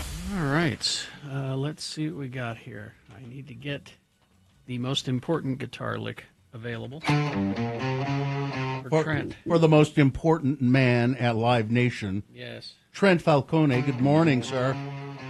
Wow. That's quite an intro today. Good morning. How are you? Okay, I'm fine. And I'd like to hear what kind of concerts Live Nation has for us in store. Well, let me tell you about that. It's a good week. It's a good week to be a music person. So tonight, out at Utah First Credit Union Amphitheater, the Lumineers with Tom Odell, a favorite. Everybody loves the Lumineers. Yeah. There are literally a handful of tickets left, so if you want to go, you better act quickly. Thursday, July 31st, Jake Scott will be at the Union Event Center, and Dierks Bentley will be out at Utah First Credit Union Amphitheater. Friday night's very, very busy. You've got United We Dance, which is a rave DJ night. That's at the Depot. That's an 18-plus event. You've got Regina Spektor out at Sandy Amphitheater. You've got Parker McCullum. That's over at Maverick Center. And then you have night one of Hosier at Utah First Credit Union Amphitheater. Then Saturday, you've got, this is a great show, Dropkick Murphys and Bad Religion at the Union Event Center. That's August 2nd. And then that is night two of Hosier out at Utah First. It's the Unreal Unearthed Tour. Again, that's night number 2. Still a few tickets left for that night only. So if you want to see him, you want to act quickly. So no on sales this week to talk about, so we're just going to give you a lot of tickets. And I forgot to add one, so there's even more than what's on your list. So you can have 2 tickets to United We Dance if you're into rave music and you want to go to the Depot Friday night. 2 tickets to that. We're going to give you 2 tickets to see Jake Scott at the Union. We're going to give you 2 tickets to see The Architects, which is Thursday, August 7th. That's at the Complex. We are going to give you 2 tickets to see the Lumineers tonight, if you can make it. Make sure you can come out. And then we're going to give you 2 tickets to Saturday's show for Hosier. Those are good. Lots of stuff. Lots of them. Now, a lot of great music. Now, the way we do this is first come, first serve. 877-602-9696. Just start now. First come, first serve. And like Trent said, if you can't go, don't just guess. If you can't go, don't call. All right. Trent, yes? You say no, I was just going to say, as always, those all those tickets will be in will call. Okay. So, there you go. All right. You're going to be busy this week, sounds like, so. Oh, yeah. All right. I'll see you next week. All right. Thanks, See Trent. ya, Trent. Thanks, guys. He's always so nice. Hi, Katie. Hi, guys. What do you got? I got a couple other things going on. Let's see. All weekend, we've got Harry Potter the exhibition. I think that goes all week, and it's still going through September, so you still have about a month or so. Okay. Salt Lake City Open Streets. I'm not sure when this is ending. I do need to double check it, but I think it's still going throughout summer. The campfire cookouts over at Brighton Resort still going on. Not this weekend, but next weekend is the last weekend for the summer, so might want to try and get up there when you can. The 2025 Summer Showdown over at the Broadway Theater. This week is Holy Motors versus Pan's Labyrinth. I'm a Pan's Labyrinth girl. My dad showed that to me when I was super young. He thought it was a kids movie. It's not a kids movie, you guys. No. No. The Summer Outdoor Film Series over at Liberty Park is also doing their. It's like a queer film fest kind of a deal. They're playing Move Your Body. It's the Birth of House. Haven't watched that. Sounds curious. The Great Salt Lake Fringe Festival this is the last weekend it's going on, and FitCon Expo is happening over at Mountain America Expo Center if you want to go check that out on Friday and Saturday. And just back up. Yes. Open Streets is over. It is over. It Good is to over? know. Okay. I will take that off. I should have double checked that today and I forgot. Training, you know. Friday, we've got Carly McKinnon with Corey Mon over at the Stateroom, including The Proper Way. A pop-up random. This came out and it sold out in 5 minutes, and I'm really bummed I missed out, and I am still trying to somehow get tickets. Alice in Wonderland over at the Yamazaki Studio. She is a beautiful DJ, and it is Alice Wonderland, in case you want to check her out. She's beautiful, wonderful. I love seeing her. And then you also have the Crime Wave. It's a goth wave, post-punk and dark wave party over at Metro Music Hall on Friday. You also have the 801 Day. It's like that the 801 festival that we were talking about earlier the week. That's going to be at Gallivan Center. And then it is the 94th anniversary of Hogle Zoo. So they're doing a special, Oh, wow. So they're doing a special event on Friday for their 94th anniversary. Saturday, you have the Sandy Museum Car Show over at the Sandy Museum. The 6th Annual Indian Food Fair over at Liberty Park, which sounds so good. Mm-hmm. This makes me so happy. And Keto's always does great stuff. The Brewlastic Brewlastic Book Fair over at Keto's. So like Scholastic, but Brewlastic. It's at the brewery. It's at Keto's Brewery, so 21 and over. The Midvale Harvest Days are going on over in Midvale. On Sunday, you have the Solitude Summerfest, if you want to check that out. And then, of course, the farmers markets. You've got Downtown Farmers Market, Sandy City, and Sunnyvale Farmers Market all on Saturday mornings. And then the Wheeler Farm Farmers Market on Sunday mornings. That's what I've got for this week. I didn't get any other information from any listeners over at Radio from Hell at x96.com. You can always send me your events there if you want them posted on the concert and community calendar. But yeah, there's something to do all weekend. I went to the zoo last weekend and it was the first time in years, and I had a blast. Oh, yeah. It was great. They still have the train. They have the train. I went on the train. They have the carousel. There's like I don't know how new this is, but you know how you would always go into the zoo and you would go right and it would kind of go down the hill? Down the hill, yeah. There's an extension up the hill now. Oh. And I don't know if people knew about this. What's up there? There's mountain lions and horned the Big horn rams. sheep? Yeah. To it. You can tell it's new. But it's really cool. So go check out the zoo for the 94th anniversary and everything else going on this weekend. All right. Thank you. Thanks, you guys. All right. We will take a break, play a song for you, and then crawl towards the exits coming up after.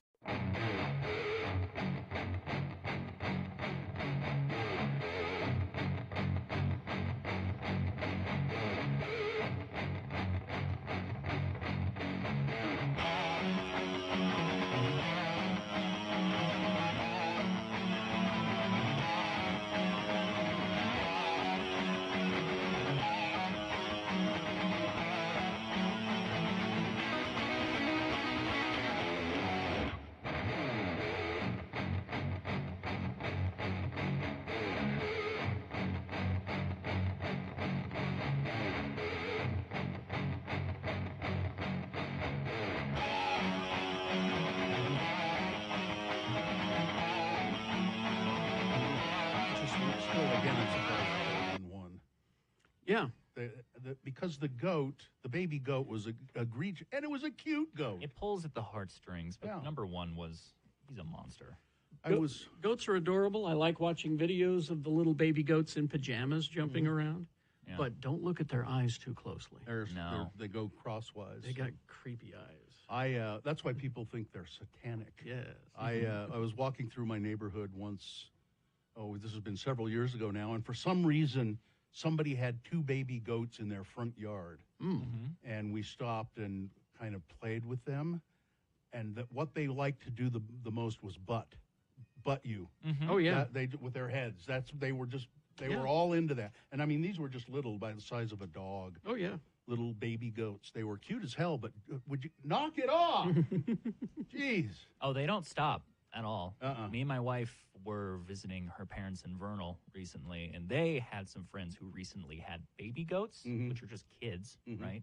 Well, and that's what they call them. Yeah, they were doing the same thing. They were they didn't go above my knee, but they just kept running into my shin. They were nipping on every little edge of my clothes, and they're adorable as hell, though. Now, I've never been around fainting goats, but a salesperson who used to work with us, Pam, had fainting goats. She had some. And she lives up in the Park City area, and I never got to see them. But, they actually, when if you make a noise or come at them, they faint. Or say a swear. Maybe if you use... Oh, that's different. That's a pearl-clutching goat. That's a different one. Yeah. That's mostly the legislature. The outrage goat. Yes. Yeah. But I think that's just so interesting that they've... And I guess it's a response of they like playing dead. Well, you won't do anything to me if I play dead. Oh, so they're not actually fainting. They are kind of. They're feigning the fainting. Well, no. They actually do kind of black out. Go to YouTube and look up fainting goats. and you'll see what we're talking It's about. very odd. I'll spend the rest of the show doing this. And then, And I don't think they get very big, do they? Aren't they? I just don't think little? so. I think they're small. Yeah. They're a smaller breed of goat. But goats, they do have creepy eyes. Yeah. Very creepy. It's the eyes. And they can be pretty nasty too. Pretty mean. Oh, they can be mean, yeah. Mm-hmm. Looking at a best of fainting goats compilation. Oh, it's Of wonderful, course, isn't it? mashup. Yeah.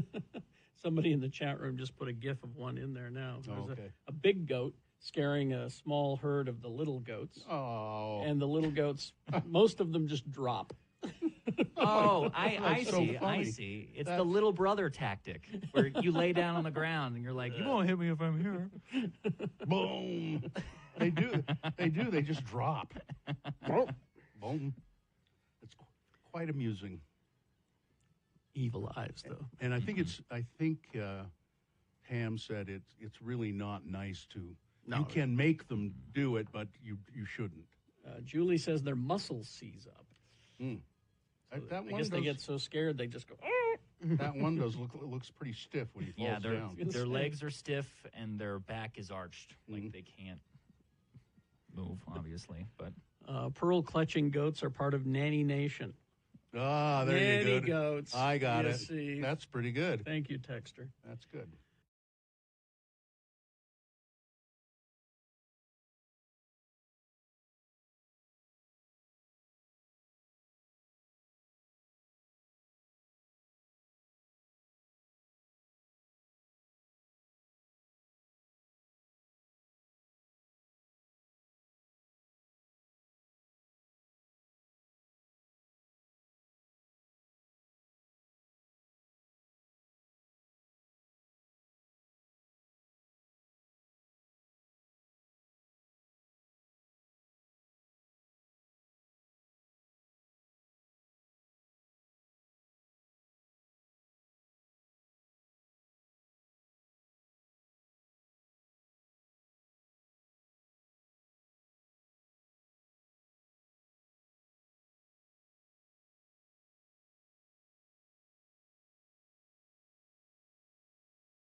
Tuned it out. Well, you got a lot going on in your head. I do. I don't have. You know, can't be expected to keep everything. No, I don't have any room in my. My wife will say, "You're forgetful. You don't remember." So I say, "I just don't have any more room in my head." Full. I have to, yeah. It's all full. Here, let me turn on the Bill's head microphone here. There it is.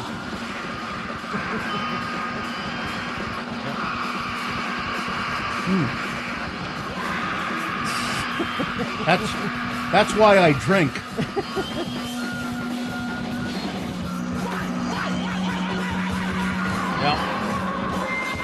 Wow. Yeah, that's. Ow, that's horrible. I know. That's You're dealing with that every day. Well, it's when I'm not drinking. So I have to. The minute I get home, I quiet it down quickly. So, there's a lot going on in there, and I don't like it. But All right, but it's there. Let's do the promo and then crawl towards the exit. I can do that. Thursday's Radio from Hell show. It's X-Poll time once again. Prepare your answers. Practice calling 877-602-9696. Here's the question. What's something your family does that drives you nuts? Other than political stuff. We don't do political stuff on this show. Radio from Hell, completely apolitical, Thursday morning here on X96. Yeah, we should probably make it an apolitical expo. We all have the family that gets into political discussions. So it's kind of like we're looking for something other than that. I hate it when I get into these political discussions with my family because we agree on everything. It's just terrible. It's boring. It's boring. You wanna? Yeah. You wanna mix it up? Yeah. I want somebody.